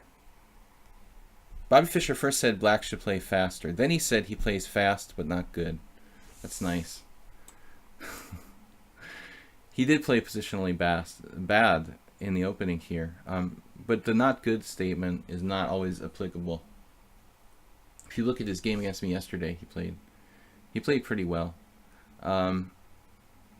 It's always tough to balance, though, you know, how much you want to put into the clock, how much you want to put into playing good moves.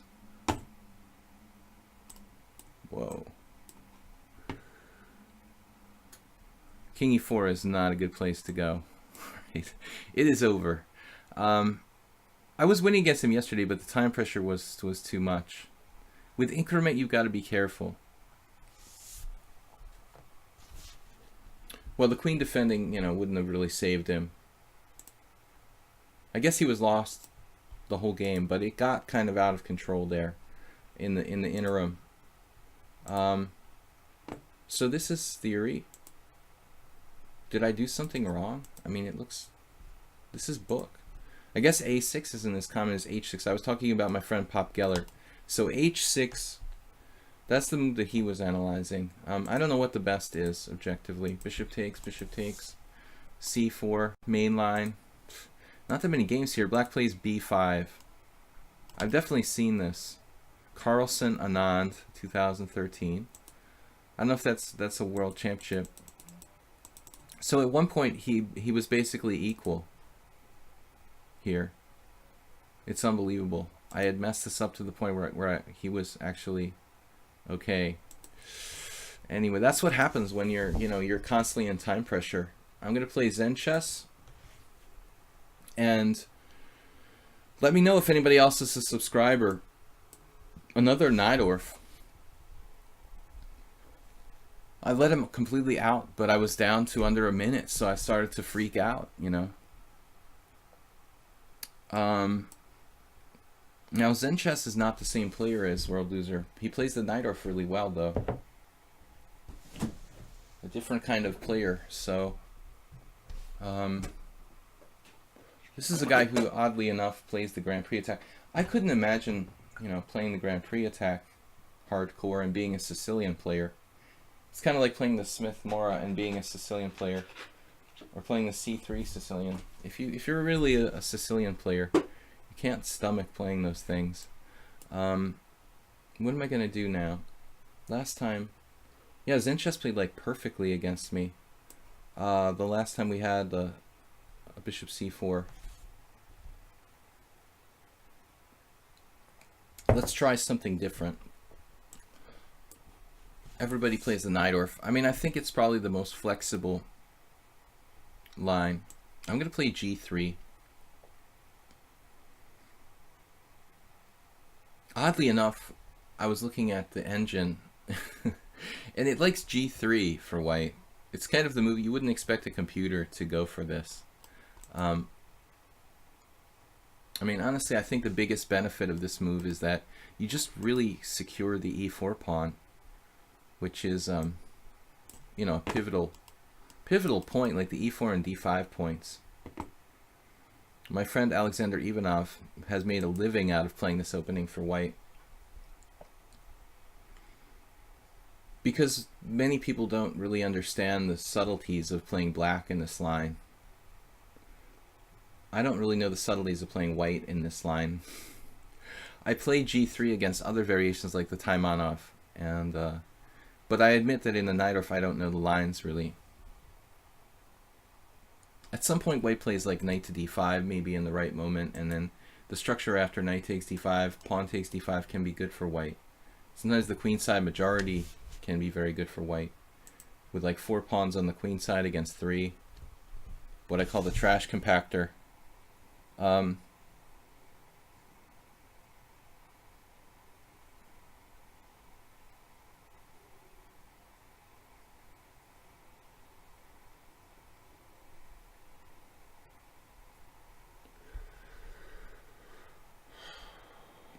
So bishop e6. He did the exact same move against me in a completely unrelated variation. So I think Zen chess just likes putting his bishop on e6 no matter what position it is. He did that against me like when I played what was it? Knight f3. In any case, I mean f4 is interesting, but it's a little bit over the top. Now I could play a4. I need to keep d5 under wraps. The thing is, if black plays b5, he does weaken his queen side. You know, sometimes a4 could...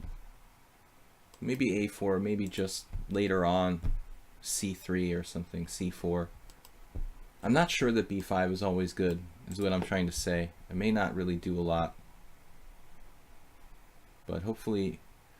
I mean, most people don't face this variation. You know, unless you're playing 2,500 Grandmasters, you're not going to run into g3 very often on the internet, and even in like any kind of tournaments, you don't run into players who play g3, and players who play g3 are usually strong players. So he's basically following his recipe, the Najdorf recipe.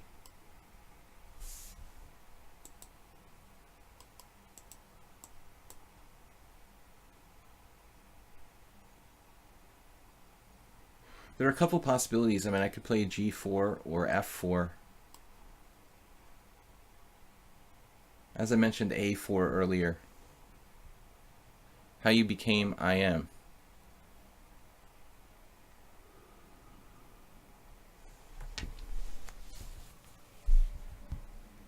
Loser said bishop e6 is good.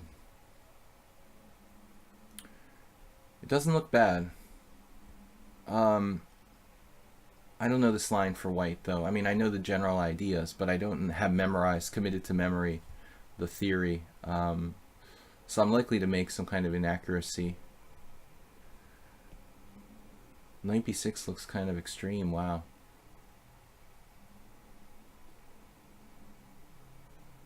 Like he's fighting for d5 at all cost or something insane. I could play bishop g5. It's kind of committal, though. Looks like a4. a4, d5, a5. d4, a takes b. That's gotta be good. I gotta play a4. We gotta play a4 on the knight on b6 to drive him away from controlling d5.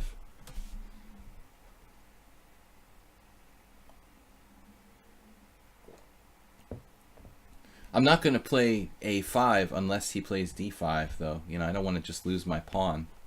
I mean, so it's just the holding mechanism. If I just played a5 unprovoked, okay, this is different now. Now he's weakened the b5 square, which changes the whole position pretty seriously.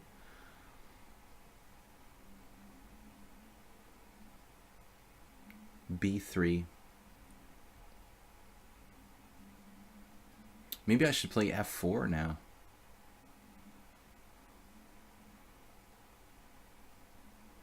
There's always g4, but he can just meet that with h6.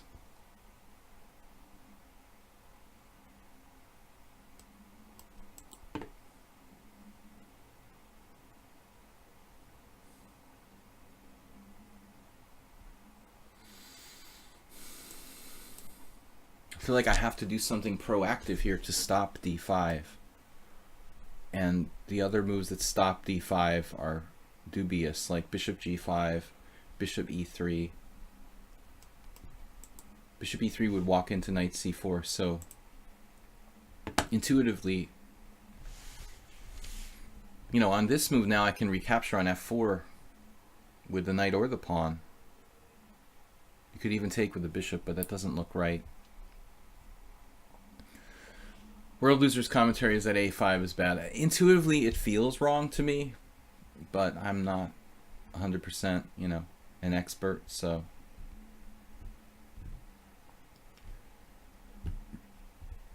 I'm experimenting with stuff here today that I never really played before. The bishop e5 check Sicilian, I never play. I've only seen some games. Magnus is a big fan of the bishop b5 check Sicilian, and I'm not a big Magnus fan, so. Okay, now do we take back with the pawn or with the knight? If we're talking about, you know, the d5 square, we're taking back with the knight. If we're talking about pawn structure, we're taking back with the pawn.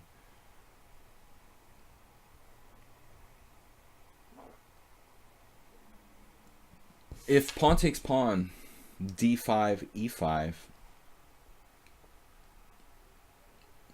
Actually, there's other moves like f5. Pawn takes pawn, d5, f5, which is really bizarro. Knight takes fixes the structure and doesn't leave me with a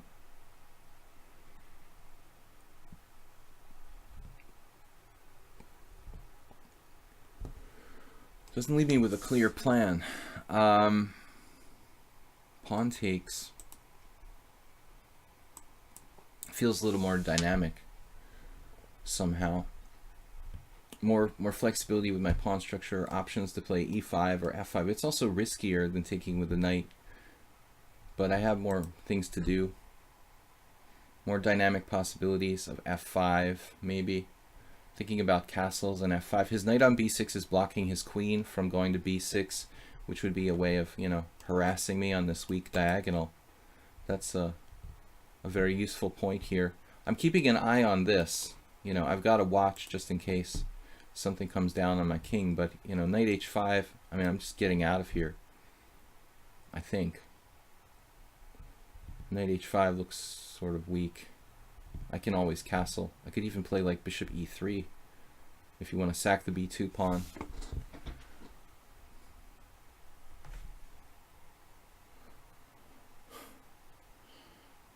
Why aren't I a big Mags fan? Do we have to love everyone because they're like the world champion or something? I don't like, you know, I don't think he's really like the best player in the world. So, I don't really like his style. And, wow, this is a fantastic move. I don't like Magnus' style. I don't think he's a beautiful chess player. I think that, you know, Aronian is like a deeper player. I'm really hoping that that Levon gets to play Carlsen because I think he can take him out. Carlsen is like the greatest practical chess player who ever lived, but I don't think he's the best chess player who ever lived. I mean, there's more to chess than playing, like, you know, straightforward technical chess, which is Carlsen's forte. Not really beautiful. He's played beautiful games many times, but not necessarily on a regular basis. You know, I think his style is kind of not very beautiful and deep like some other players. I like the aesthetic side of the game, you know, not just winning or losing. Seems like Carlsen was designed to like win the most games one way or another, but as far as like the beauty of his games, I find much less so than some other players. I mean, he just wins. He wins games, you know, based on endgame technique and playing fast, you know. But his depth of play, I'm not sure it's really that huge. What's this about? He wants me to play like pawn takes pawn, queen h4 check and mate, but I'm just playing knight takes.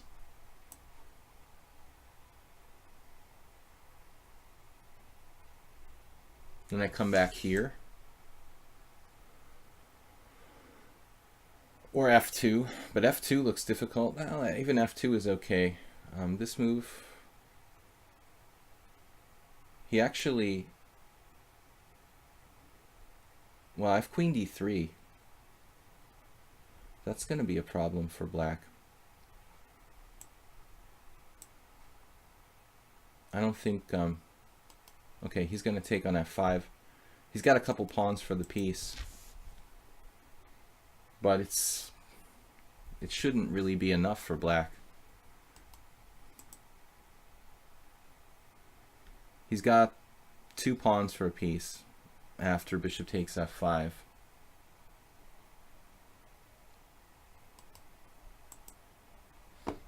Right, now I have queen d3 though, and I think maybe he was better to take on f5 for this reason. Oh, he takes on f5 now. Well, it's not the end of the world.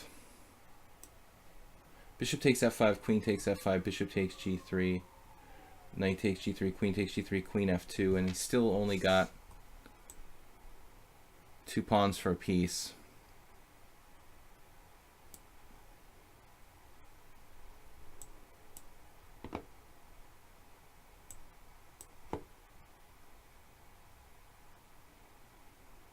He can't really exchange queens. I mean, this ending, the ending looks kind of grim. I mean, as isolated pawn on d5, he's only got 2 pawns. I think the whole combination was a little bit too optimistic. So now, do we have anything to put him away? Not really. Bishop f4. Bishop f4 is a nice move. Okay, let's do it. We do have that tempo. And again, trading queens if I can. Queen e2. So Zen chess is practically lost. I respect Carlsen, but I can't say he's my favorite player or even close to being my favorite player.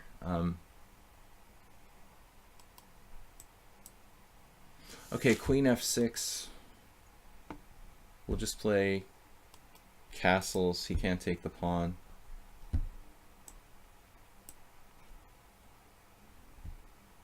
But unfortunately, I'm a little bit stupid. I should check him on like e3 or something. Just check him to like take away his castling right there. Anyway, I can trade queens, so it's okay. It's all good. We're winning here.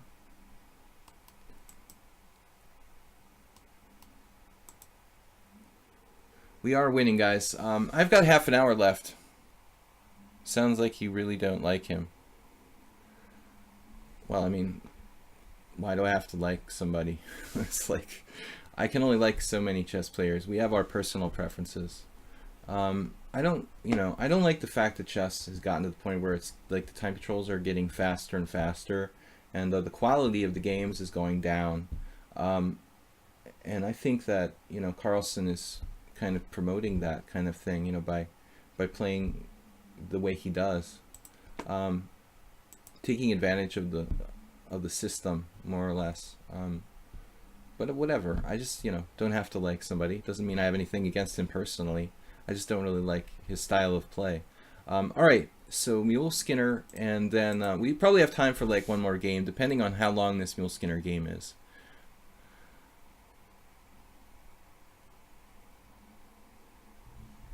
Nakabita 1700 down 3 pieces. What are you talking about?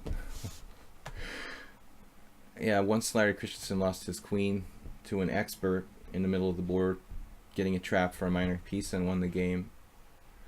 Yeah, weird things happen. So Mule Skinner, yeah, I've been playing the French.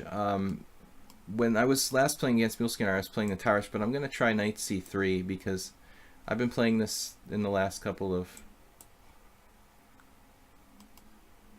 days. Is there some game where you beat me in this? I don't remember. Okay, now Mule Skinner played Bishop A5. The Khalifman. El Khalif. B4, pawn takes pawn, knight B5, right? This is... This is the main line. I don't remember that much. I know the Putian plays this for black, and Halifman played it. I think Halifman actually played it against Kasparov, and like Kasparov's his last real tournament, like some big super tournament, shortly before Gary quit, he played with Halifman and couldn't beat him in this opening. All right, so what do I do here? Am I supposed to play like f4 or something? I don't know. I haven't looked at this in ages, and I never even knew it that deeply, honestly. I basically avoid French defense when I play white. When I play e4, I try not to play it against people who play the French, but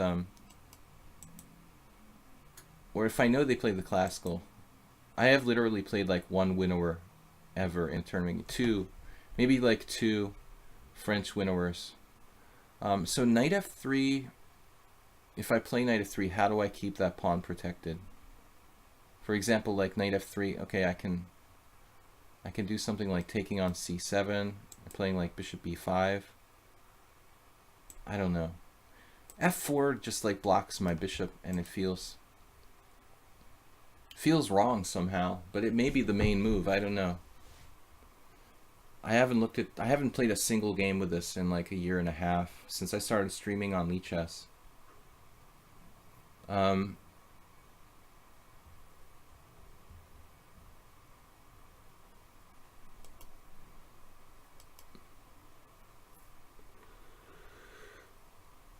Yeah, it's ridiculous.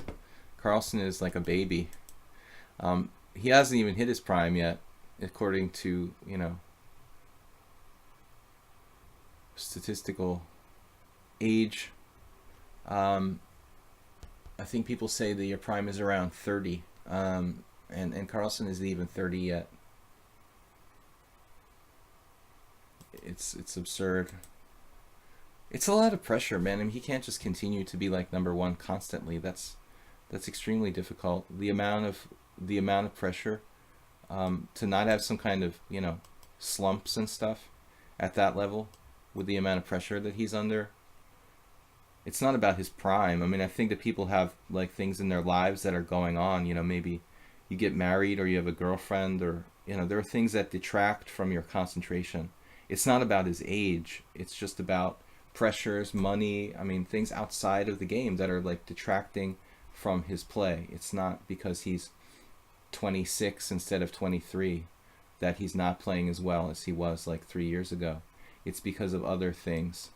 I can tell you from my experience, not my age is really weighing on me, it's just my responsibilities in life. Bishop d7 here. How serious is bishop d7? I can play like queen takes d4.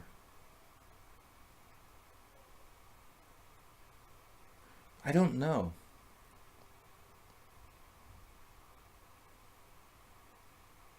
I'm actually playing this position for the first time ever. I mean, part of me wants to take his dark squared bishop, but part of me doesn't. And I'm wasting too much time. Yul Skinner still hasn't used any time.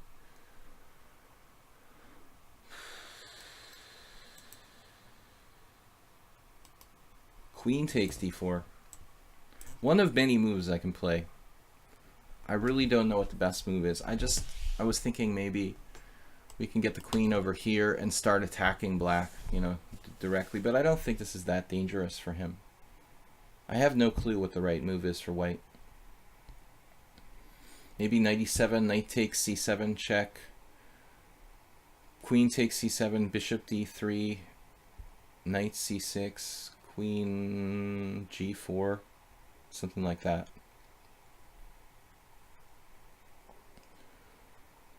I mean, it's hard to criticize. I know it's hard that I'm saying I don't like Carlsen, but I mean, I like him compared to the average master, but it's like he's not my favorite, you know.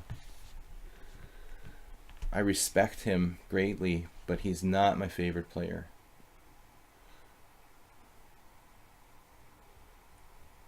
He's so good in technical chess. Yeah, if you look at the way like Boo dismantled him in that World Cup, but most people are so intimidated by Carlsen that they can't even play their best game. I saw that recently in like the World Cup. Dreyev looked like he wasn't even close to his best. He was just like psyched out, you know. Carlsen has become such an icon that some people just can't bring their best game to the table, and that's what happens a lot of times. At the Isle of Man, Jeff Zhang played him toe-to-toe like the whole game and then made like an absurd blunder and lost.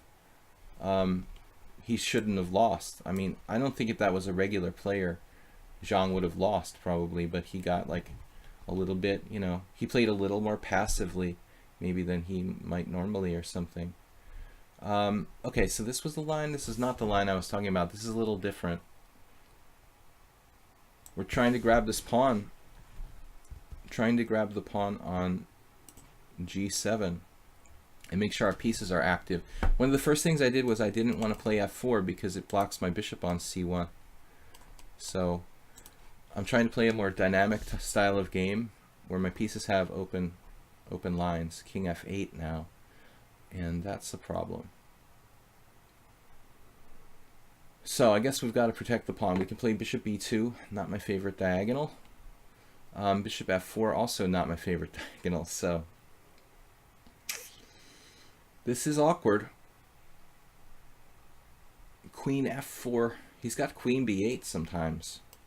That's going to be a lot of pressure. I can't be playing queen f4. A lot of pressure on e5. This is a problem. Wonder if I could sack a pawn. You could definitely sack a pawn straight up, but I think I've got to play, you know, some kind of simple way here. I have a little development advantage. I don't want to have a bad bishop. I'm going to play like bishop c5 probably and try to get a little tiny advantage of that king trapped on f8. I've got the pawn on c6 is a little bit weak. Maybe, I don't know if I have that much here, but it seems like white keeps an edge. a5, bishop c5 check, and then move my rook. So my weakened queen side doesn't matter that much.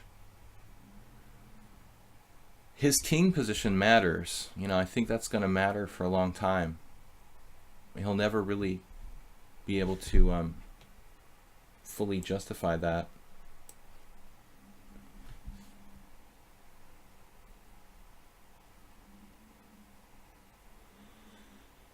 He's very good in tactical play and, you know, and strategy, Carlsen. But I think that his real great strength is in positional play.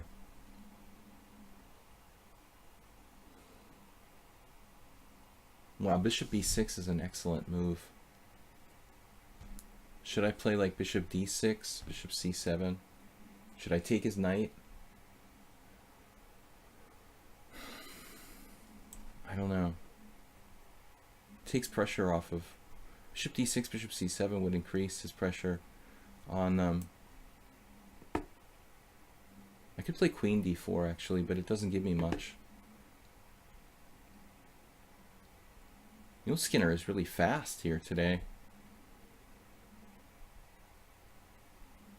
I don't know.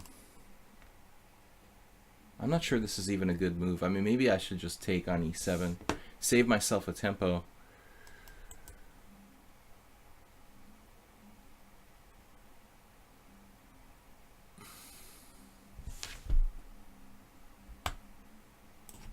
All right, whatever. We're out of here. And his king is on f8, but that's not the only thing going on. I'm looking at the c pawn thinking that's pretty weak. h5.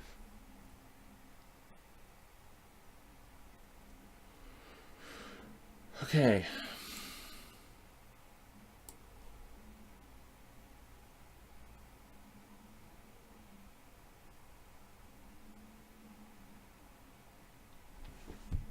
Really cagey game by Muleskinner. I don't like putting my queen in f4. I wasn't crazy about this square either. Now he has play. Maybe I can play c4 and open up the center. But I have the feeling this position is unclear and not necessarily better for me. Despite his messed up king position, I have problems here too. Basically his minor piece is pretty strong. The bishop on c7 is strong. His king is not that bad. And my pawn on e5 is kind of a liability. My queen side is a little bit weak. He could play a5 at some moment, for example. Maybe not yet, but down the line. Guys, we're going to play one more game after this. That will be the last game. King Chaser always comes too late. Is White's position even much better here? No. No. I don't know. I really wasn't sure what to do. I was at least equal, but I'm not even certain about this decision to trade on e7. I think here was the key moment, you know, like a move ago. When my bishop was on c5, he plays bishop b6. Maybe I should just like play knight d4 in this position. Something like that. It's very possible I could just play this. Let him take on c5. Something crazy like that. I'm not sure. I was looking at rook h6 obviously for black. h4 is possible. h4 with the idea of rook h5. h4, h3, rook h5 looks pretty good for black, honestly. So I'm not sure what I'm going to do with h4. He's got a5 possibly. King g8 is a good move. So it's not the easiest position to play, but I think that black has equal chances here.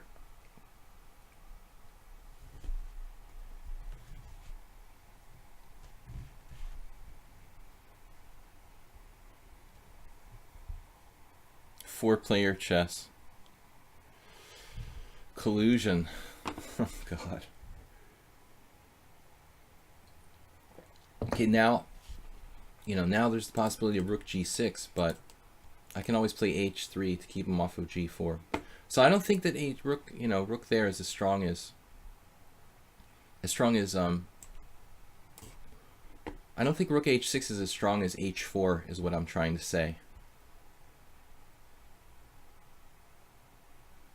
If I can open it up for my rooks, that can't be a bad thing, but still his position is pretty stable.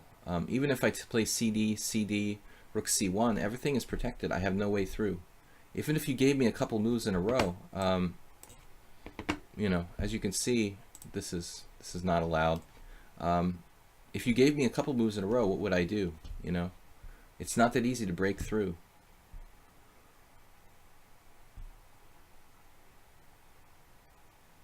I think the Muleskinner missed the plan of rook h5, though. That was a little bit better. It would have been hard to stop him from like putting his rook on f5.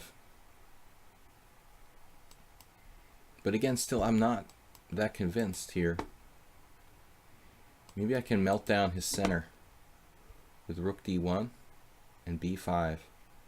b5 straight away. Takes, takes, takes. I mean, the problem with taking on d5, it will open up play for him too.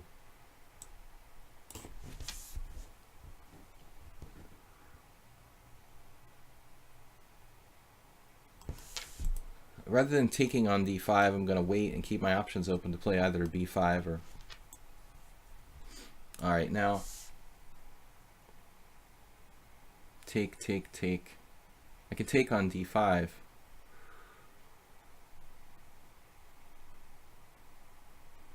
Any sort of tactics for me here? I'm not sure this is even good.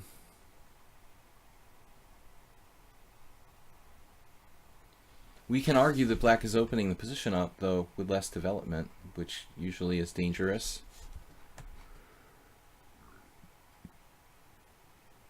I mean, I guess he could play bishop takes e5 even, and only be a tiny bit worse.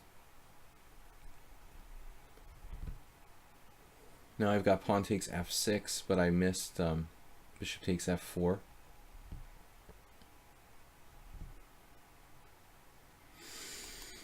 So pawn takes f6, bishop takes f4, pawn takes e7.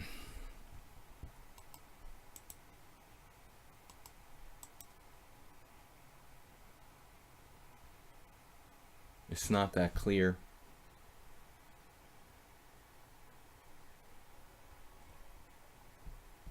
Probably better to play a different move.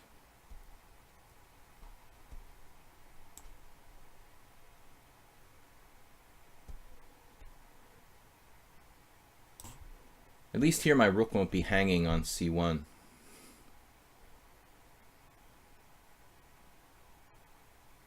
We've got 30 seconds to his 1 minute. I was looking at rook f8. On rook f8 I can take on f6.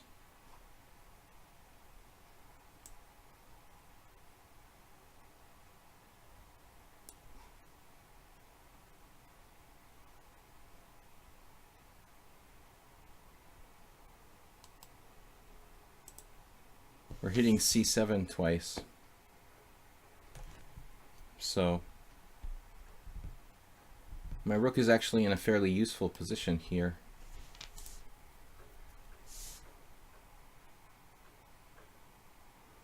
Maybe he has a bunch of different moves. Even queen takes f6, queen takes f6, rook takes f6. Yeah, that's what I was just thinking. Okay, well, you know, I'll probably just have to do this. Wait, I have knight h4. Winning by force is a good thing, if you can get it. I almost didn't see that move.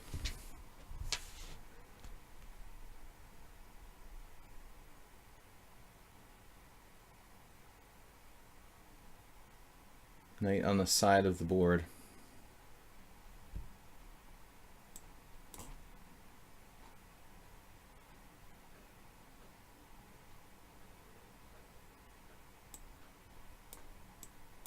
Out of pin. Get me out of the pin, please.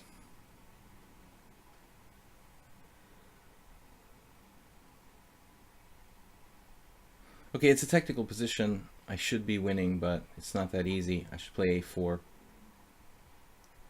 Now rook f6, unfortunately. Wasn't the best.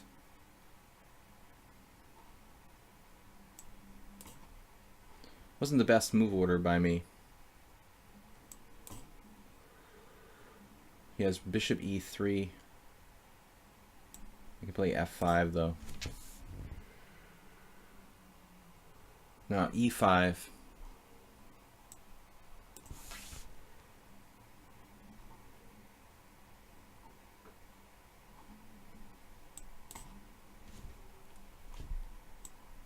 Now we can bring the king in. Still not easy.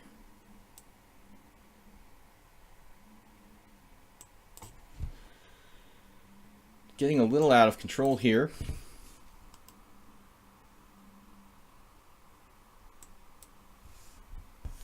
We're going to blockade, I hope. Still he's fighting on. Rather than that move, rook d3 would have ended it. But I've still got it. It was a good fight, Mule Skinner. Good game, man. I'm going to play one more game, guys. Last one for today. We are winning at the end. But it was a very, very back and forth and interesting game. Even here, it looks like he was okay. Right before the end, if he plays, he could probably hold on. Okay, guys, last game. Refutation is illusion. Not a provisional account. Not many games, but he does have under 59 classical. Okay. I think that the MVL is awesome, you know, and a much more exciting player than Carlsen. MVL, Aronian, I like a lot. Alright, Karo Khan.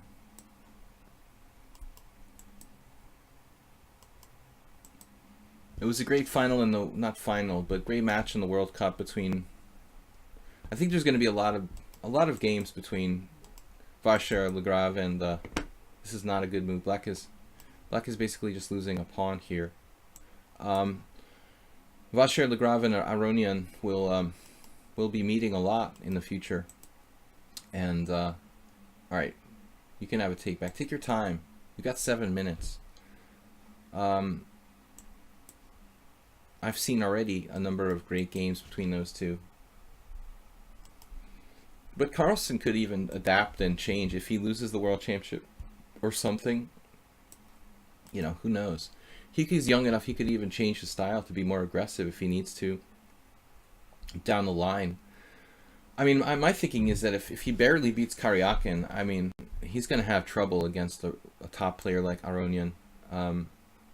Aronian's game is arguably a little stronger than Karyakin. So, refutation is illusion, basically gambited a pawn here. It's not good. Bishop e5 check followed by takes on e6. Yeah, it's funny to see. It's fun to see those guys play, man. It's awesome. But I was sorry to see the World Cup go down to an Armageddon game, which was just so wrong, you know. To determine like the winner of a match with just basically the flip of a coin is sort of heartbreaking. It's just not right. Now, well, everything's good for white here. Knight e5, maybe.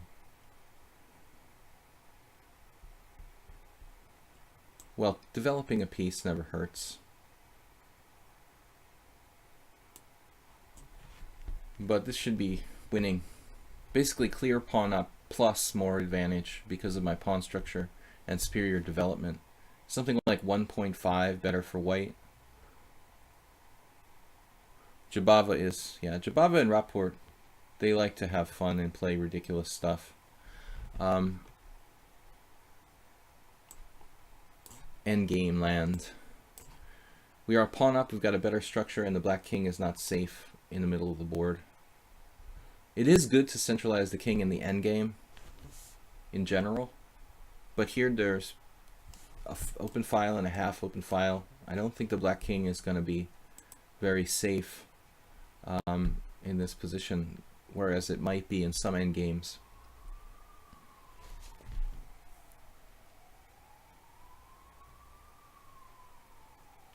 This pawn probably just simply drops here. We could play other ways, but this is simple and good. We're going to win a second pawn, and 6 against 4 with the black king in the center of the board is lost. Yeah, so okay, so is, you know, he went through a big growth period, and he's sort of hibernating right now. But as I said, you've got to take a lot of things in consideration about human beings. You know, they're not just not getting better because they're 2 years older. You know, Wesley So like changed his country of residence from living in the Philippines to like the United States.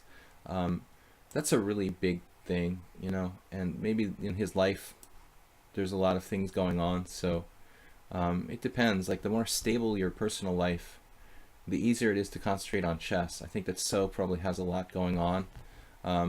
And maybe he has more things that distract him than some other players. But I'm sure that he'll be back, you know, at some point to world domination. Good move, king f7, though. You know, the king is fairly safe there. Alright, we're taking the pawn. No threats, really. Maybe knight g5. He can hide here. I can't find a way to put him away in this position. We're just 2 pawns up. No way to really checkmate him, unfortunately. Guys, we're going to end the stream with this game. I'm going to be back on Sunday with a simul here on lichess. It's going to be a little bit later than usual. Normally I do my simuls on Sunday on lichess at 7 p.m. No, 6:30 p.m. But this week we're going to make it 7 or 7:30 TBA. So this week's simul on lichess, 7 or 7:30 p.m. European CET time, and it's going to be a little faster, like a 30-30, because I have a tournament game on Sunday, which I need to focus on, and I'm going to be, I don't know what time I'm going to be done and what time I'm going to get home, so we are in Budapest, but let's get the pieces out. Anyway, so simul at 7:30ish in the evening on Sunday on lichess. I'd like to thank you guys for watching the stream and contributing to the discussion. Subscribing, thank you to the subscribers.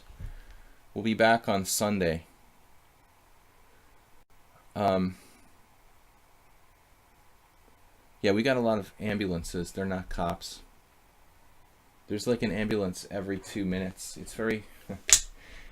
There's a hospital not that far from here, so I think that's the problem. Not a problem if you need it, though.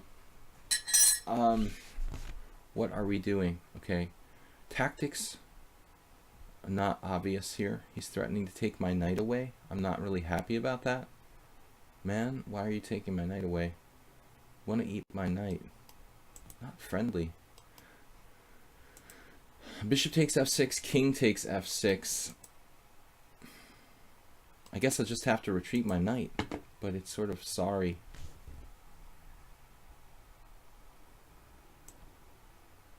Might as well just trade a set of pieces, I guess. Keep it simple. Refutation Illusion did a good job, you know, of hanging on after just blundering a pawn in the opening. He managed to shed another pawn. Now he's avoiding immediate disaster and has been avoiding it. Now I don't like this. Your pawn structure is already pretty far gone, so if you can play king takes, you should play king takes. You can't afford to make more weaknesses in your structure. I don't think this is a good move. It makes your pawn structure a little bit worse. There's also checks. Knight g5 check takes, knight takes g5 check. That comes close to working. I mean, I get a lot of pawns for the material, but I'm not going to do it. So the game goes on. Last game for today, guys. Jealous. Yeah, I haven't been getting much chance to play myself in real games. I'd like to go to a tournament, but due to perpetual brokenness, that's not an option right now. So, guys, if you could support the stream by subscribing, I really appreciate it. You can also make a donation via PayPal. Also, check out my YouTube channel, Video Chess Training on YouTube. I went over some games from my most recent simuls on lichess. This is a strange move. Black should develop probably with like knight e7, but I understand your motivation. You know, it's actually not a bad idea to keep, you know, the pieces on the board. Not to exchange when you're down material is a concrete concept. All right. Maybe I don't think I had better here. I'm just up 2 pawns with a better structure. So, life is boring sometimes. There's nothing you can do. I think he should have taken with the king on f6. It's still not that easy for me to win.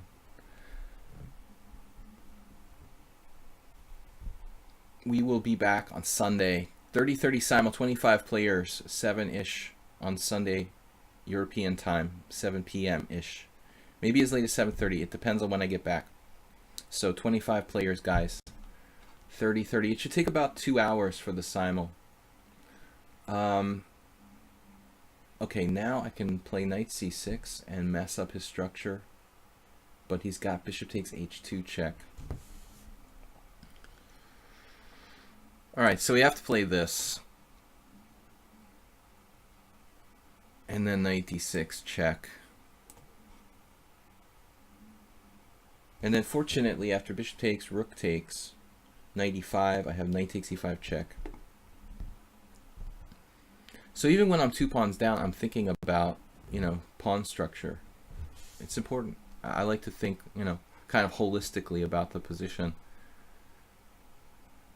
The position is a living organism. The chess game is a living organism. It's an interesting philosophy. I forget who told me they had that theory. Well, now it's just over.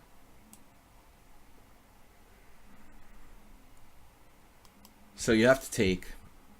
It's good to avoid exchanges down 2 pawns, but you just simply have to take there because if knight takes b7, it's over. Rook takes d7. Okay, guys, it was fun. We'll be back on Sunday. Check out the YouTube channel. Subscribe and like over there. Share the videos with your friends. We can increase our viewers on YouTube. And thanks for subscribing here. Refutation is illusion. Sadly, it was a bad move on like move 3. He played c5, losing a pawn. Anyway, guys, thanks. We're out here. Thanks to World Loser for moderating in the chat, and we'll see you on Sunday for my lichess simul 7 p.m. ish Sunday. Later, guys. Thanks again. Bye-bye.